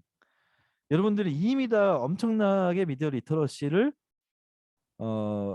습득하셔서 활용하고 계세요. 뭐냐면 여행 가시려면 여러분들 어디에 접근하세요? 사이트 엄청 보시잖아요. 예, 일단 인터넷 사이트 핸드폰으로 엄청 다양한 거 보시죠. 누가 최근에 이런 얘기를 했더라고요. 이거 우스갯소리입니다. 우스갯소리. 지금 약간 민감한 시기이니까 우스갯소리로 받아주세요. 자기 그 해외여행 가는데 며칠을 몇 날 며칠을 이렇게 검색 비교해 가면서 이렇게 노력해서 최저 비행기표 그다음에 가성비 좋은 뭐 호텔 좋은 그 후기를 찾아가면서 코스 짜고 이렇게 하는데 몇 날 며칠을 고생하면서 이렇게 하는데 대선 후보 뽑는데 공약은 거의 안 본다 뭐 이런 얘기를 우스갯소리를 하더라고요. 여하튼간에 우리는 이미 미디어 리터러시적 능력을 사용해서 내가 원하는 바를 얻기 위해서 미디어에 접근하고 있습니다. 다양한 미디어를. 그리고 또 분석 평가하고 있어요. 이 사람이 어떤 내용을 썼는지 어떻게 분석하세요? 이 사람이 광고 돈 먹고 쓴 건지 아니면 이 사람이 찐 후기 한 건 내 돈에서 한 건지 다 분석 평가하시잖아요. 예. 그리고 이거 내 돈 내산입니다라고 했는데도 아 이거 냄새 나는데 다 그런 거 있죠. 여러 번 반복적으로 하면 그런 스킬들이 생기잖아요. 그렇죠? 이미 분석 평가를 하고 계십니다. 그 다음에 창조 행동. 어떻게 창조 행동을 해요? 그 후로 내가 갔다 와서 내가 창조를 해요. 내가 후기 또 쓰잖아요. 아, 나 이거 너무 좋았어. 제가 이번에 제주도 갔다 와서 저도 창조 행동을 했어요. 내가 내 인생 버거를 만났어. 제가 되게 맛있는 치킨 버거를 먹었거든요. 내 인생 버거를 만났어 하고 제 SNS 막 올리고 막 이랬어요. 창조를 하고 또 다른 사람들의 피드백을 봅니다. 그게 왜냐면 제가 햄버거를 되게 좋아해서 여러 번 말을 했거든요. 제 SNS다가. 그러니까 이제 댓글들에 너 햄버거 좋아하는 거 아는데 너 인생 버거야? 그럼 나도 가서 먹어볼래. 이런 그 사람들의 행동을 제가 또 이끌어내거든요. 저는 미디어 리터러시를 잘 활용을 한 거죠. 접근하고 분석하고 평가하고 창조하고 행동을 이끌어내고 이런 활동들이 이미 우리의 삶 속에 다양하게 여행도 있지만 극장에서 영화 보는 것도 마찬가지고요. 여러분들 후기들 보면서 검색하시면서 내가 내 돈 요즘에는 뭐 비싼 영화 보면 거의 한 5만 원 들잖아요. 그 뭐죠? 예, 4D 영화도 그렇고 제가 갑자기 그 큰 화면으로 보는 거 뭐라 그러죠?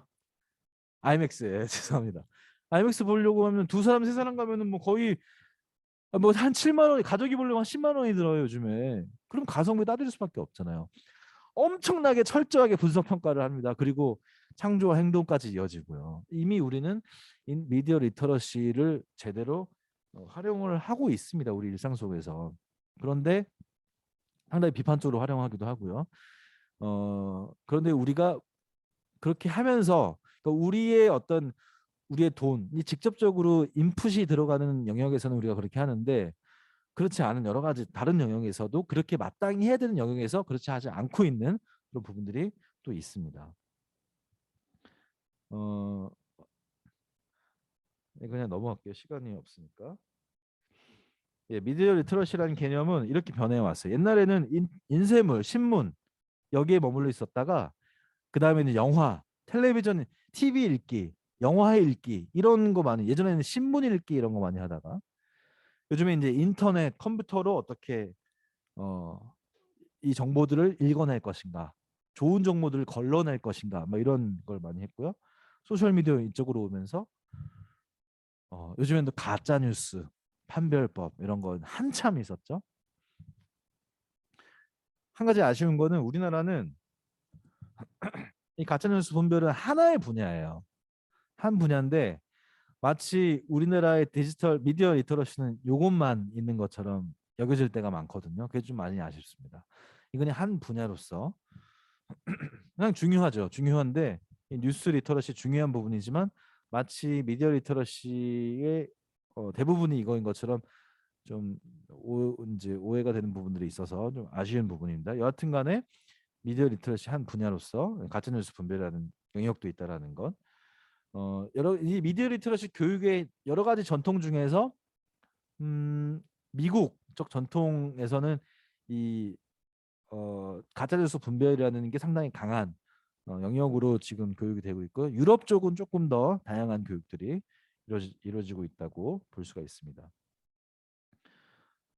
청소년을 대상으로 보호주의적 관점을 중심으로 미디어 선별적 수용에 대한 관점을 예전에는 많이 가르쳤어요. 어떻게 우리가 아이들을 보호하면서 어떤 게 좋은 거야, 어떤 게 나쁜 거야를 분별하고 좋은 거를 이렇게 수용하도록 하는 그런 방식으로 갔는데 지금은 이제 그게 좀 불가능하다. 지금 이 상황에서는 그럼 우리가 어떻게 해야 되냐? 적극적으로 수용하는데 수용할 때 그것을 해석할 수 있는 능력이 있어야 된다라는 관점이 들어왔고요. 네, 상당히 관점 변화가 있다라는 것 말씀을 드립니다. 그래서 이제 이 차이가 이제 생긴 거거든요. 이제 컴피턴스와 컴피턴시 이 두 개의 영어 단어가 있습니다. 컴피턴스는 능력입니다. 컴피턴시는 역량입니다. 그러니까 미디어 리터러시 교육은 마치 우리나라에서 가짜뉴스 분별하는 그 교육처럼 그렇게 축소돼 가지고 좀 아쉽다는 말씀 드렸는데 그거는 마치 컴피턴스 어떤 능력을 가르치는 교육으로 그냥 끝나버리는 경우들이 많아요. 이렇게 1번, 2번, 3번 가르치면서 이렇게 하면은 가짜뉴스 분별할 수 있어 하는 어떤 능력, 그 기술 요것만 가르치고 그냥 끝나는 이제 방식이 많은데요. 컴퓨터스는 역량으로서 그 기술을 내가 어떻게 사용할 것인가에 대한 문제가 훨씬 더 크거든요. 네, 그렇다면은 그 기술들이 모아져서 나의 인품과 함께 이것을 어떤 식으로 이 기술을 사용할 것인가에 대한 문제로 더 넓어지는 것이겠죠. 그러니까 미디어 리터러시는 그냥 단순한 기술을 전달하고 기술을 배우는 이슈가 아니라 내 존재와 함께 나의 인성과 나의 품성과 함께 그게 연결이 돼서 이 배운 기술들을 어떤 식으로 사용할 것인가의 문제다라는 그런 부분을 우리 기억하면 좋겠습니다.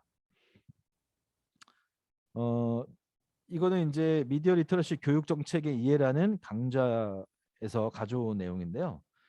핀란드 미디어 리터러시 교육 사례예요. 그러니까 이제 이거는 그 우리 선생님도 좀 관심을 가지실 법한 내용일 것 같은데요. 우리나라의 경우는 탑다운 방식이 되게 많습니다. 그러니까 예를 들어서 미디어 리터러시가 좋대. 미디어 리터러시 가르쳐. 라고 어떤 목적이 생겨요. 그러면은 그럼 그거 어떻게 가르쳐야 돼? 라고 하면서 탑다운 방식으로 어떤 목적을 성취하기 위한 방식으로 이렇게 가거든요. 그런데 핀란드의 미디어 리터러시 교육은 버튼업 교육이라고 해가지고 약간 반대로 갑니다. 어떻게 가냐? 맨 밑에 이제 있는 잘 안 보실지 모르겠는데 여기 밑으로 가면요. 여기 뭐라고 써 있냐면은 mediated life라고 써 있어요. 그러니까 미디어잖아, 미디어. 미디어가 이제 매체거든요. mediated는 매개예요. 매개. 우리 삶은 이미 다양한 매체들에 의해서 매개되어 있다. 제가 아까 인간의 사이버화까지 말씀드렸잖아요. 인간의 사이버는 매개 그 이상이죠. 우리는 연결되어 있다. 우리의 삶은 이미 개인적으로도 그렇고 여기 퍼스널, 퍼블릭, 프로페셔널 다양한 층위에서 우리는 이미 매개된 삶을 살고 있다. 그걸 우리가 인정해야 된다라고 거기서 출발합니다. 그럼 이제 거기서 어떻게 가요? 미디어 에듀케이션. 그러면은 공식적으로 또 비공식적으로 이 미디어에 대한 교육을 해야 된다라는 걸로 자연스럽게 올라갈 수 있겠죠? 왜냐면 우리는 이미 매개된 삶을 살고 있으니까. 그럼 우리가 어떤 방식의 미디어 교육을 해야 될까라고 하면서 지금 제가 쭉 설명드렸던 미디어 리터러시 교육을 이제 하는 겁니다. 그 미디어 리터러시 교육을 하면 어떻게 되는 거야? 어떤 결과를 가지고 와? 여기 굿 라이프. 굿 라이프는 뭐예요? 그냥 좋은 삶. 되게 개인적인 이야기잖아. 그냥 내 스스로 좋은 삶을 할 수 있어. 가짜뉴스 분별할 수 있는 능력이 생기면 나 스스로한테 그냥 좋아. 이 다양한 정보의 홍수 속에서 내가 좋은 정보가 무엇인지를 끄집어낼 수 있는 능력이 생기면 내가 좋은 삶을 살 수 있어. 굿 라이프를 위해서 미디어 리터러시 교육을 하는 거다. 피스, 평화. 지금 평화가 깨졌잖아요. 그 평화를 위해서 내가 어떤 노력, 근데 여러분, 우크라이나와 러시아 전쟁을 한 문장으로 설명할 수 있습니까? 러시아를 악마화하고 또 우크라이나 대통령을 우스갯소리를 우습게 만들어버리는 그런 설명으로 그 전쟁을 설명할 수가 없거든요. 예, 이거는 역사적으로 정말 긴 설명이 필요해요. 그 긴 설명을 거쳐서 우리가 추구해야 되는 가치는 무엇입니까? 피스잖아요. 평화. 그 평화로 나아가기 위해서는 근데 우리가 우크라이나에 살고 있는 건 아니잖아요. 우리 여기 있는 청소년들이. 그러면 그걸 제대로 알기 위해서는 어떤 정보가 제대로 된 정보인지를 판별하고 또 그것을 수용할 수 있어야 되잖아요. 우리가 평화를 위해서도 이 미디어 리터러시가 필요하다. 데모크래시, 민주주의, 그리고 이코노미, 경제, 이런 거대한 것들을 위해서 민주적인 시민적 삶, 이런 것들을 위해서 우리가 미디어 리터러시 교육을 해야 된다. 그러니까 이거는 상당히 축소적인 개념이 아니고 상당히 넓은 개념이에요. 이런 여러 가지 교육들을 하면서 우리가 개인적인 어떤 좋은 삶을 추구하는 것뿐만이 아니라 민주적 시민적인 삶을 살기 위해서 그 일원으로 우리 아이들이 성장할 수 있도록 하기 위해서 이 교육이 반드시 필요하다. 하는 겁니다.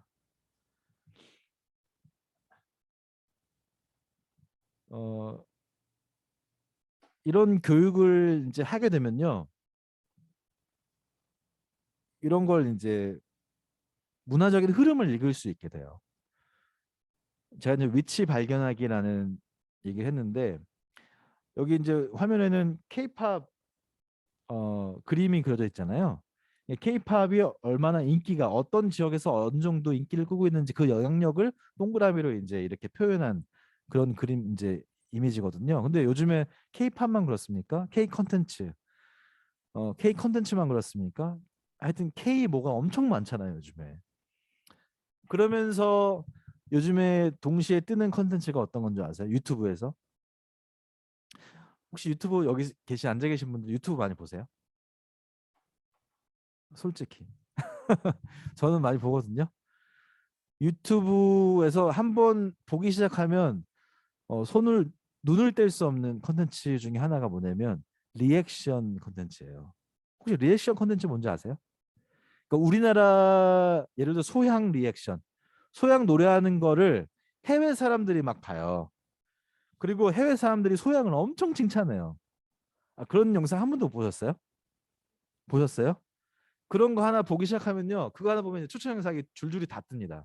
소양뿐만이 아니라 뭐 박효신부터 해가지고 우리나라 가수에 대한 해외 사람들의 칭찬.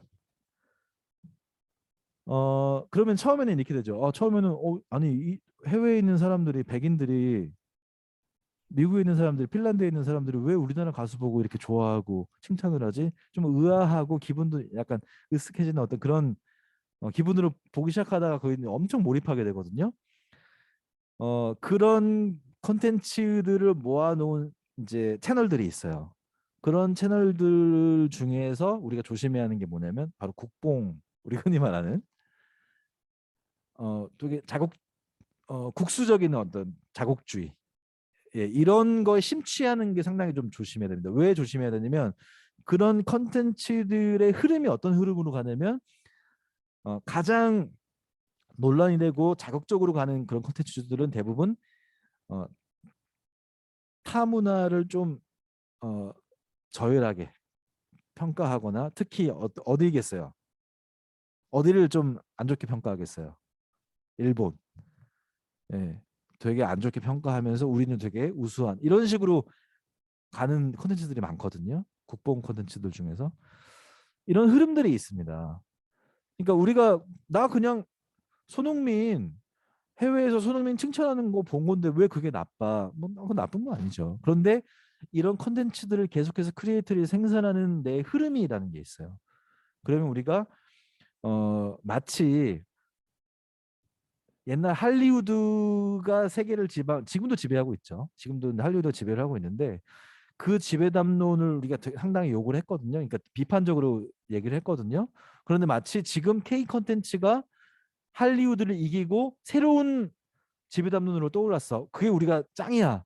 이렇게 되면은 옛날에 우리가 미국 욕하는 거랑 똑같이 되는 거예요.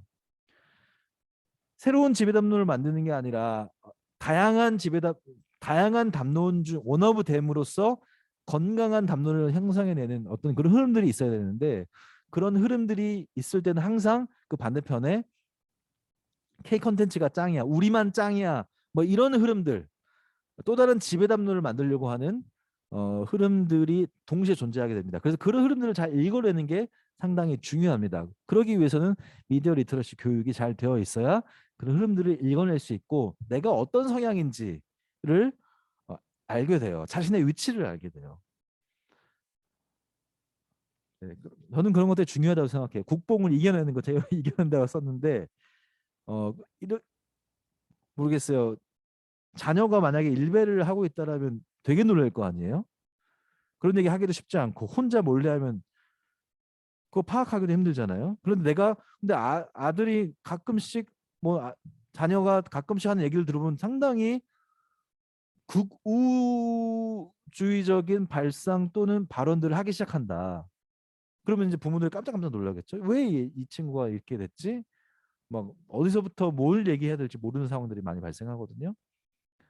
그럴 때 이런 미디어 리터러시 교육을 통해서 내 자녀가 또는 그 자녀 스스로가 내가 왜 어떤 흐름 안에서 내가 지금 이 위치에 있구나. 일베라는 사이트에 침투해 있는 것은 어떤 상황인 거구나라는 스스로도 자각할 필요가 있고 부모도 그걸 자각하면서 소통할 필요가 있다라는 거죠. 그러니까 이런 문화적 흐름을 아는 것이 상당히 중요하고 그러기 위해서는 미디어 리터러시 교육이 상당히 필요하다는 말씀을 또 드립니다. 마지막으로는 행동의 윤리가 아닌 존재적 윤리. 그러니까 저는 되게 흥미롭다고 생각을 한 게 처음에 이 소셜 딜레마라는 영상을 접하면서 상당히 많은 사람들이 그 인터뷰를 하는데 그 중에 핵심적인 사람이 아까 그 말씀드렸던 이름 트리스탄 해리스라는 사람이거든요. 그 사람의 직업이 되게 흥미롭잖아요. 기억나세요? 윤리 디자이너예요. 근데 이 사람이 어디서 일하는 사람이라고요? 지메일에서 일하는 사람인데 이 사람의 타이틀이 윤리 디자이너. 아니 지메일에서 일하는 사람이 왜 윤리 디자인을 하지? 저는 되게 의아했고 신선했습니다. 그런데 이렇게 보니까 그 이해가 확 됐어요. 왜 윤리가 필요한지. 아까 자율주행 설명드렸죠. 자율주행이니까 내가 운전 안 하고 있잖아요. 내가 운전 안 하고 있는데 차가 지금 디자인돼서 가고 있습니다. 그런데 앞에 5명의 사람들이 있어요. 그럼 어떻게 해야겠어요? 틀어야겠죠. 자율주행이니까 틀도록 핸들을 틀도록 디자인이 됐겠죠. 그런데 여기 한 사람이 있단 말이에요. 그러면은 5명의 사람을 죽이지 않으려고 핸들을 틀었는데 한 사람이 있어요. 그럼 한 사람은 죽여도 되는가? 이게 되게 윤리적 딜레마죠. 이걸 이제 트롤리 딜레마라고 하고 우리가 유일하게 우리나라에서만 200만 부가 팔린 무슨 책입니까? 저스티스라는 그 책에 나오는 이제 그 윤리적 상황이죠. 자율주행에서 이 윤리적 상황들이 다양하게 발생할 수 있잖아요. 우리가 운전하면서. 그러니까 윤리가 디자인돼야 되는 거예요. 이 차 자율주행 안에서도. 그래서 지금 상당히 이슈가 되고 있습니다. 어떤 식으로 디자인할 것인가. 그러니까 이 기술이라는 부분에서도 윤리가 들어갈 수밖에 없는 거거든요. 기술은 윤리랑 전혀 상관없는 것이 아니라 상당히 밀접하게 연관되어 있다. 그렇다면은 우리는 어떤 윤리, 그러니까 제가 좀 거시적인 얘기를 했는데 조금 더 미시적인 우리 아이들과의 관계 때문에 오셨으니까 아이들이 예를 들어서 이런 식으로 말을 하면 그건 행동의 윤리가 되는 거겠죠. 행동의 윤리라는 거는 내가 어떤 행동을 하면 되고 어떤 행동을 하면 안 돼. 우리 흔히 말하는 do's and don'ts. 이거 해, 이거 하지 마. 완전 십계명처럼 이거 하지 마. 하나님 말씀하시는 이거는 해. 이게 행동 윤리예요. 행동 윤리처럼 접근하기가 쉽습니다. 그러니까 내가 이거는 클릭하면 돼. 이건 클릭해도 돼. 이거는 클릭하면 안 돼. 이게만 정해져 있는 것처럼. 이런 방식으로 인터넷 또는 SNS를 접근하기 시작하면은 지금 이 그림 보면 뒤에 있는 돌덩어리를 하나 메고 가고 있잖아요. 상당히 이 도덕적 그 무게감 때문에 이게 피폐해집니다. 뭐가 옳은지, 왜냐면 여기 계신 분들 다 느끼시지만 이 삶에는 그레이 에어리아가 너무 많잖아요. 회색 지역이 많잖아요. 흑과 백이 아니잖아요. 그레이 에어리아에서 우리가 행동의 윤리로 접근하다 보면은 너무 힘들어져요. 판단이 안 됩니다. 그렇기 때문에 존재적 윤리로 접근해야 되는 게, 그렇게 성장해 나가야 되는 게 맞거든요. 그러니까 지금 이 사진은 예수님이 상상수훈에서 말씀하신 거거든요. 예수님은 상상수훈을 통해서 그 구약의 어떤 법리들을, 그 규칙들을, 그 윤리들을 성장 발전시키셨잖아요. 그 존재로서 예수님과 같은 존재로 우리가 성장해 나가기. 그 인품이 성장해 나가서 내가 어떤 게 하면 좋고 어떤 게 하면 틀리고 어떤 게 하면 옳고 그름을 행동으로 나누는 게 아니라 하나님께서 나에게 주신 그 지혜를 잘 사용하면서 이 그레이 영역에 있는 어떤 행동들을 내가 해 나가는 것. 그래서 내가 거기 안에서 성장해 나가는 것. 이게 존재의 윤리거든요. 이런 식의 접근으로 우리가 인터넷을 또는 핸드폰을 할 수 있도록 아이들과 이야기하고 성장할 수 있도록 도와주고 이렇게 해야지, 이거 하면 돼, 이건 하면 안 돼, 이렇게 법칙으로 룰로 접근하다가는 서로 힘들어질 수밖에 없다라는 말씀을 드립니다. 그러면 여기서 이제 짧은 영상인데요. 이 영상을 보고 마무리를 하도록 하겠습니다. 다 끝났습니다.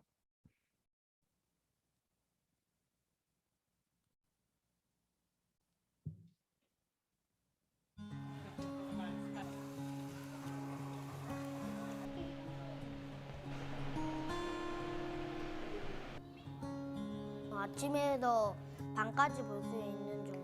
9시간 정도. 뭐 때문에 재밌지? 내 성격이 잘 맞는 거. 성격이 잘 맞는 것 같아. 지금 없으면 못 사는 새벽 2시, 3시까지 보더라고요. 안 된다고 했는데도 불구하고 다시 와서 한 번 더 조른다든지 더 보기를 원하고 항상 마찰을 했죠. 매일 싸우죠. 좀 걱정스러운 부분이기도 하고요.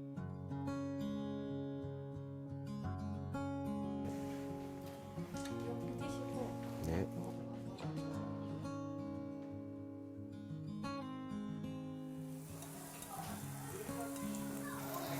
서주환, 아빠 몸좀 마라 했다. 게임하러 왔어? 밥 먹으러 왔어? 게임하러 왔어. 게임하러 왔어?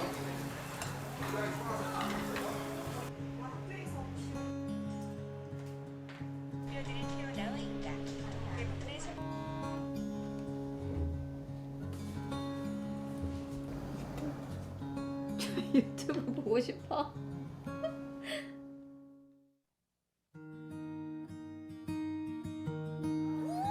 나 이상하게 생긴 공 찾아. 아빠 나 이런 공 가졌어.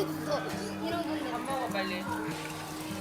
이리와. 아빠 내가 일본 세계기 공. 지금 좀 딜레이가 있거든요. 다시 해보겠습니다. 영상이 지금 계속 딜레이가 있어서 다시 제가 멈췄습니다. 쳤어. 그공 물리쳤어. 너 지금 애기도 아닌데 엄마가 먹여줘야 돼?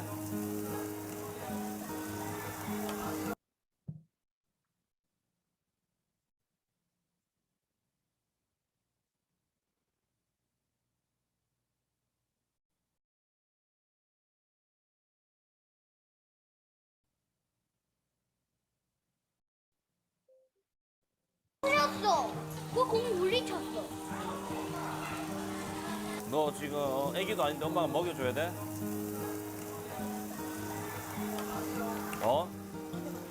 빨리 그만 이제 멈춤. 재밌어, 동아? 응. 이게 왜 재밌어?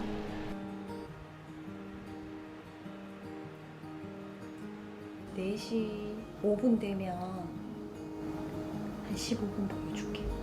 어때? 지금 보고. 그러면 4시. 민꼬 발랄 사건 파일. 아 내가 지금. 아 잠깐만. 어떤 거?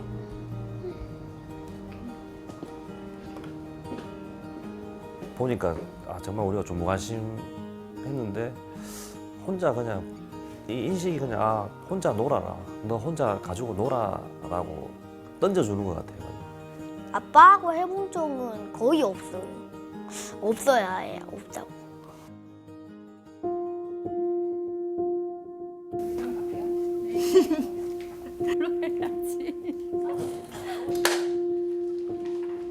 주한이가 좋아하는 게임을 같이 해보는 거를 한번 해보려고 하거든요.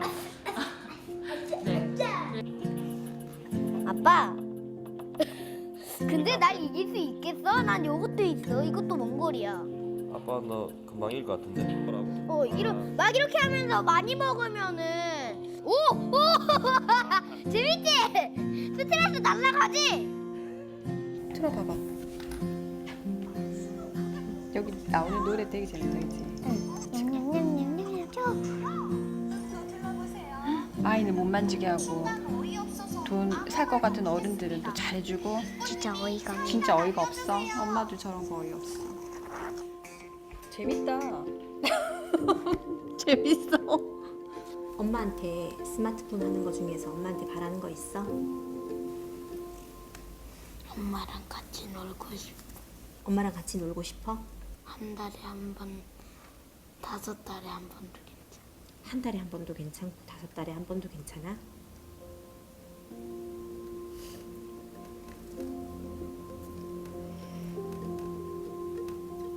아, 그랬구나. 아이고, 죄송해. 수환이가 재밌어 하니까 너라도 줘야 될 거라고 생각했던 그냥 재미삼아 보는 건 줄 알았어요. 어떤 데 지금 관심이 있는지 조금 한편 맞지만 조금 이해가 되는 것 같기도 하고 약간 놀랐어요. 네. 엄마랑 같이 보니까 어때? 좋아. 재밌다. 아빠 집에 가서 우리 대결해. 알았어. 갔어.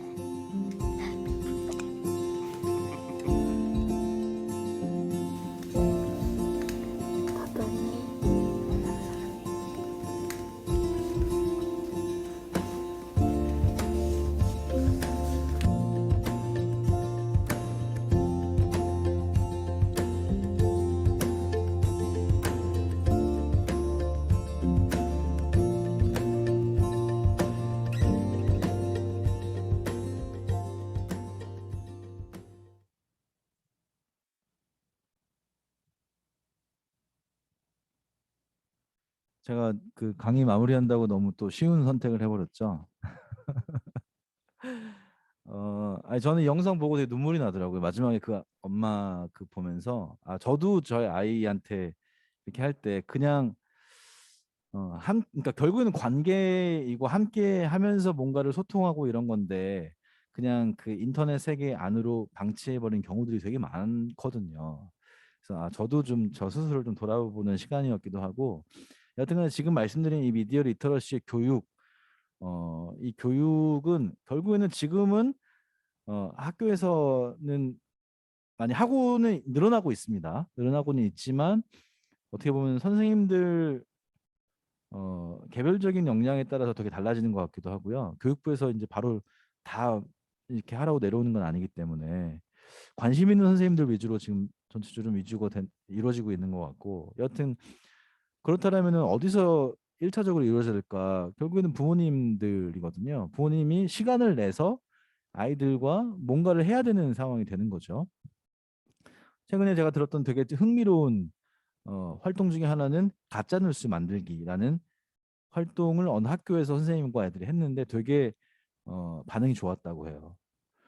그러니까 너가 가짜뉴스를 만들어 보면 그 가짜뉴스에 뭐가 잘못된 건지를 스스로 파악할 수 있는 방법이거든요. 그래서 그거를 애들이 이제 얘기를 하면서 지금 요즘에 들리는 여러 가지 뉴스들 또는 정보들을 어떤 식으로 보게 된다라는 그런 피드백이 비판적으로 보게 된다라는 피드백이 이제 아이들로부터 오면서 상당히 재미있는 흥미로운 시간을 보냈다라고 하는데, 이거는 뭐 학교에서 이루어진 교육이지만 뭐 집에서도 다양하게 이런 다양한 방식의 이야기들이 또는 우리가 이런 구체적인 제가 지금 아까 말씀드렸던 뭐 분석하고 평가하고 이런 것들은 굳이 안 하더라도 지금 함께 보고 있는 이 뭐 영상에 대해서 또는 게임에 대해서, 게임도 요즘 게임 리터러시를 하거든요. 게임에 있는 세계관이라는 게 요즘엔 다 있잖아요. 그 세계관이 어떤지 이야기해 보는 것, 그 게임의 세계관을 잘 이해하고 있는지, 뭐 이런 소통을 또 할 수가 있겠죠. 뭐 그런 식의 소통을 부모님과 결국에는 해야 되고요. 저는 이 미디어 리터러시 교육이 부모님 다음으로 가장 잘 이루어질 수 있는 곳이 바로 교회라고 생각합니다. 교회 주일학교에서요. 어디서 배우나 뭐 이런 책들 엄청나게 많아요 지금. 네, 좋은 책들 많이 있습니다. 이런 책 하나 사가지고 보면서 본인 스스로 이런 방식으로 한번 해봐야겠다라는 생각하시면서 그냥 적용해 가시면 되고요. 뭐 학부모용 미디어 리터러시 수업 지도안 같은 것도 나와 있고 이미 정보는 충분히 나와 있습니다.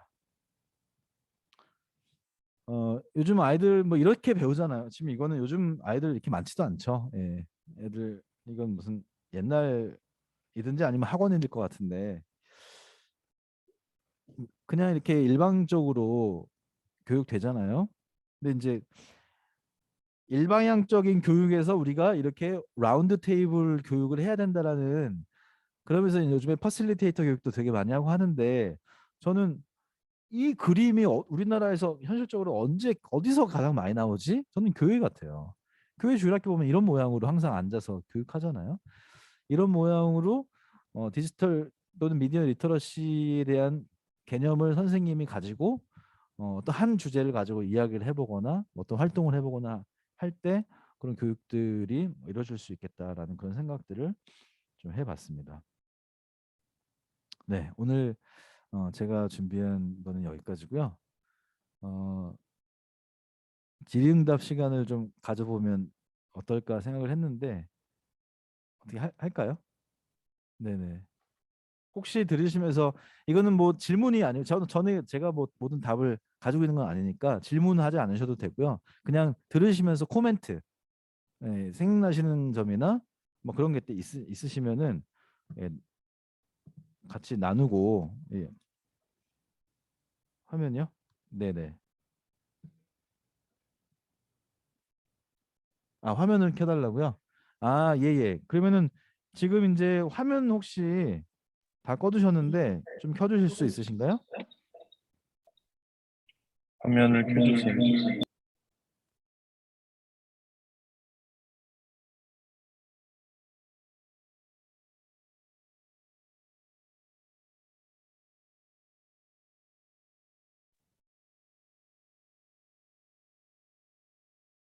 네, 오늘 제가 진행한 이 내용은 미디어 리터러시 교육의 필요성, 거의 인트로덕션에 해당하는 강의고요.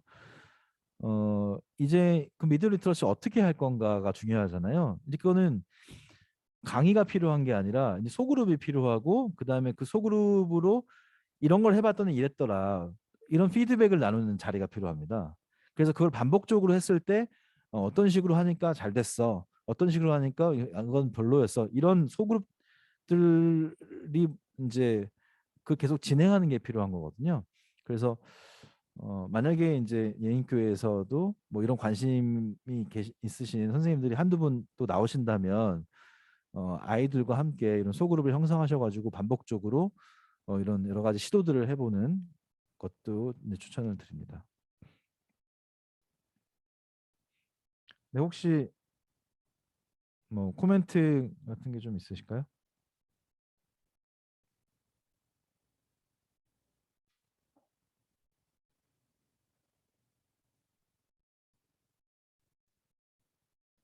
네. 코멘트가 사실 이제 나오기가 쉽지가 않고 이게 왜 그러냐면은 이게 이 교육의 필요성을 설명하면서 이 소셜 딜레마라는 영화를 가지고 얘기하다 보니까 소셜 딜레마라는 얘기는 어떻게 보면 상당히 거시적인 이야기, 큰 이야기들을 많이 하거든요. 큰 이야기 하면서 데이터에 대한 설명하고 그 데이터가 그 유튜브나 뭐 SNS로 통해서 이제 가지게 되는 위험성 이런 거 얘기하다가 이제 갑자기 그 다음으로 이제 개인의 어떤 인터넷 소비 이런 걸로 이제 이어지다 보니까 사실 거시적인 거 얘기하다 갑자기 미시적인 거 얘기하기가 쉽지는 않아요. 예, 충분히 이해를 하고요. 뭐 거시적인 측면에서 뭐 데이터에 대한 생각 또는 내가 나를 상품화 시켜서 팔고 있는 이런 이중 시장의 어떤 현실 이런 것들에 대해서 혹시 뭐 느끼신 점이 있으시다면 나누셔도 되고요.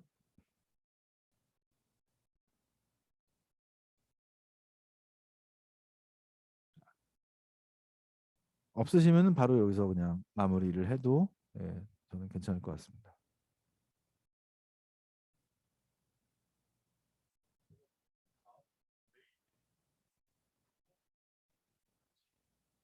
얘기 나누는 자리가 있어요? 아, 네네. 뭐 그런 자리에서 좀 허심탄회하게 얘기를 나누시는 것도 좋을 것 같습니다. 오늘 그럼 여기서 마무리할까요? 네. 혹시 뭐 하실 말씀? 혹시 선생님 현장에 선생님으로 계시니까 혹시 계시는 학교에서는 미디어 리터러시 교육을 하나요?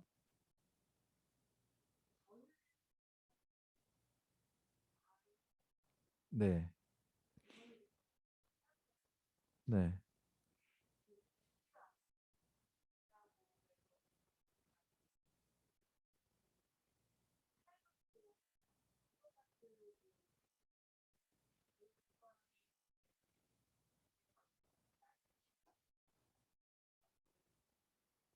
네.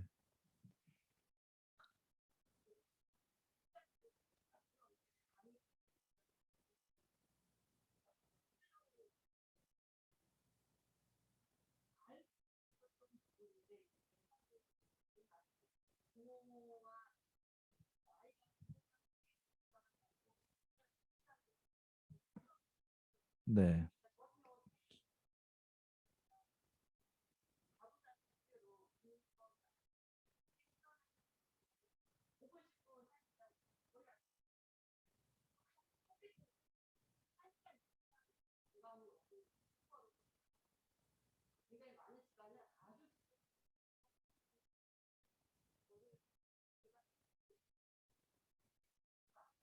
네.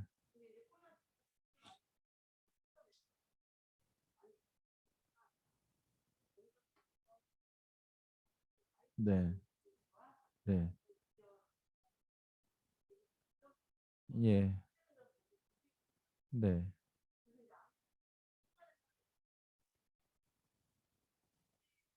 네.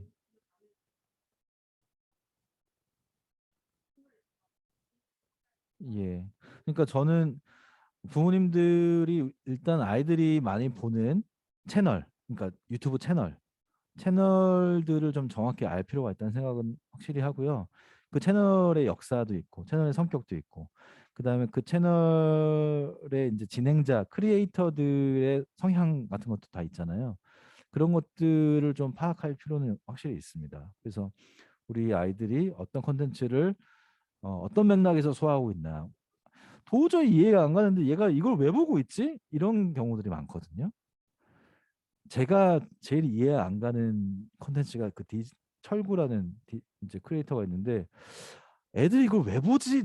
도저히 이해가 안 가요. 근데 그걸 보고 있단 말이죠. 그러면 이제 어떤 맥락에서 우리 아이가 이걸 보고 있을까에 대한 이해를 최소한 이제 하는 게 필요하니까 그 채널들을 좀 보고 부모님들도 같이 이제 같이 볼 필요는 없고요. 예, 따로 보시면서 그 채널 이제 중요한 거는 그 컨텐츠가 플레이 될 때 나오는 실시간 댓글이나 여러 가지 댓글 반응들이잖아요. 그런 아이들이 이야기하는 그런 소통하는 내용들 중에서 일종의 내용 분석이 좀 들어가야겠죠. 내용들 속에서 우리 아이가 여기서 어떤 공감을 하고 있지라는 그런 파악들을 좀 할 필요가 있는 거죠. 그거는 부모님의 미디어 리터러시 영역이 되는 거죠. 그 미디어 리터러시 능력을 사용하셔서 아이들과 소통하는데 한 발짝 더 나가시는 필요가 분명히 있을 것 같고, 이거는 여기서 이 영상은 되게 훈훈하게 그렸는데 현실은 훈훈하지 않잖아요. 훈훈하지 않은 그 상황 속에서 우리가 같이 막 웃으면서 화기애 이런 게 아니라 아이들에게 어떻게 접근해야 될지를 상당히 전략적으로 가져가셔야 되는 부분이 확실히 있습니다. 아이들이 주로 머무는 사이트나 채널 이런 거 분명히 있거든요. 음악, 예, 이런 것들을 우리가 파악하는데 이게 좋고 나쁘로 가면 아까 말씀드렸던 행동 윤리로 가는 거거든요. 행동 윤리로 가지 말고 존재 윤리적인 접근으로 이 음악에서 어떤 부분을 우리가 어떻게 해석해야 될까 이런 것들을 부모님들이 잘 미디어 리터러시 능력을 사용하셔서 해석해낼 수 있는 능력이 이제 길러져야겠죠. 예, 그런 부분들이 길러지시면 아이들과 분명히 소통할 수 있는 영역들은 늘어날 거라고 생각합니다.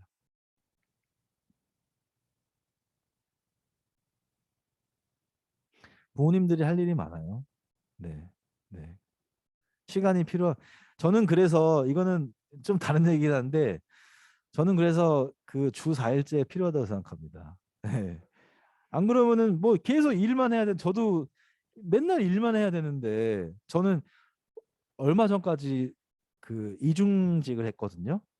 금요일까지 그 일반 직장에서 일하고 토요일 교회에서 일하고 7일 동안 일했어요. 그러니까 가족이랑 보낼 시간이 아예 없는 거예요. 근데 딴 데 가서 강의할 때 이거 강의해야 되잖아요. 말도 안 되잖아요. 제 목사인데 제가 말하는 거에 대해서 전혀 지키지도 못하고 반대의 삶을 살고 있잖아요.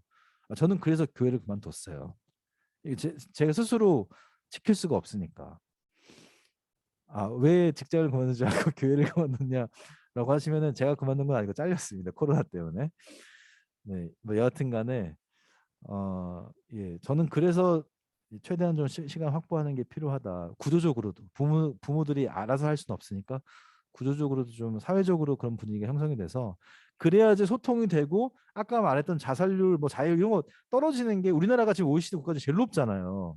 그거 떨어지는 건 분명히 연관성이 저는 있다고 봅니다. 그래서 그런 부분들도 하여튼 확보가 되는 부모들이 시간을 내야 돼요. 예, 그거 아니고는 왕도는 따로 없을 것 같아요. 네, 네 오늘 미디어 리터러시 강의는 오늘 여기서 마무리하도록 하겠습니다. 네, 들어주셔서 감사합니다.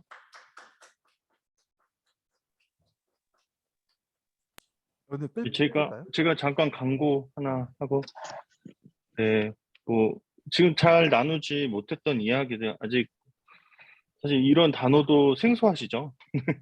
하시고 네, 이런 것들을 어떻게 해야 될지도 아직 막막하고 이제 입문 단계이기 때문에 그래서 뭐 그 각자가 어떤 고민들을 갖고 계신지 또 내일 저희 간담회 시간이 있습니다. 2시에서 4시까지 동일하게 있고요.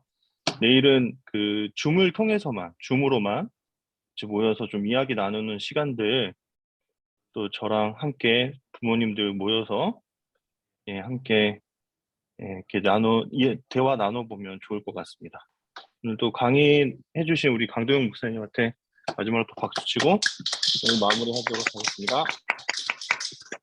수고하셨습니다, 모두. 감사합니다. 네.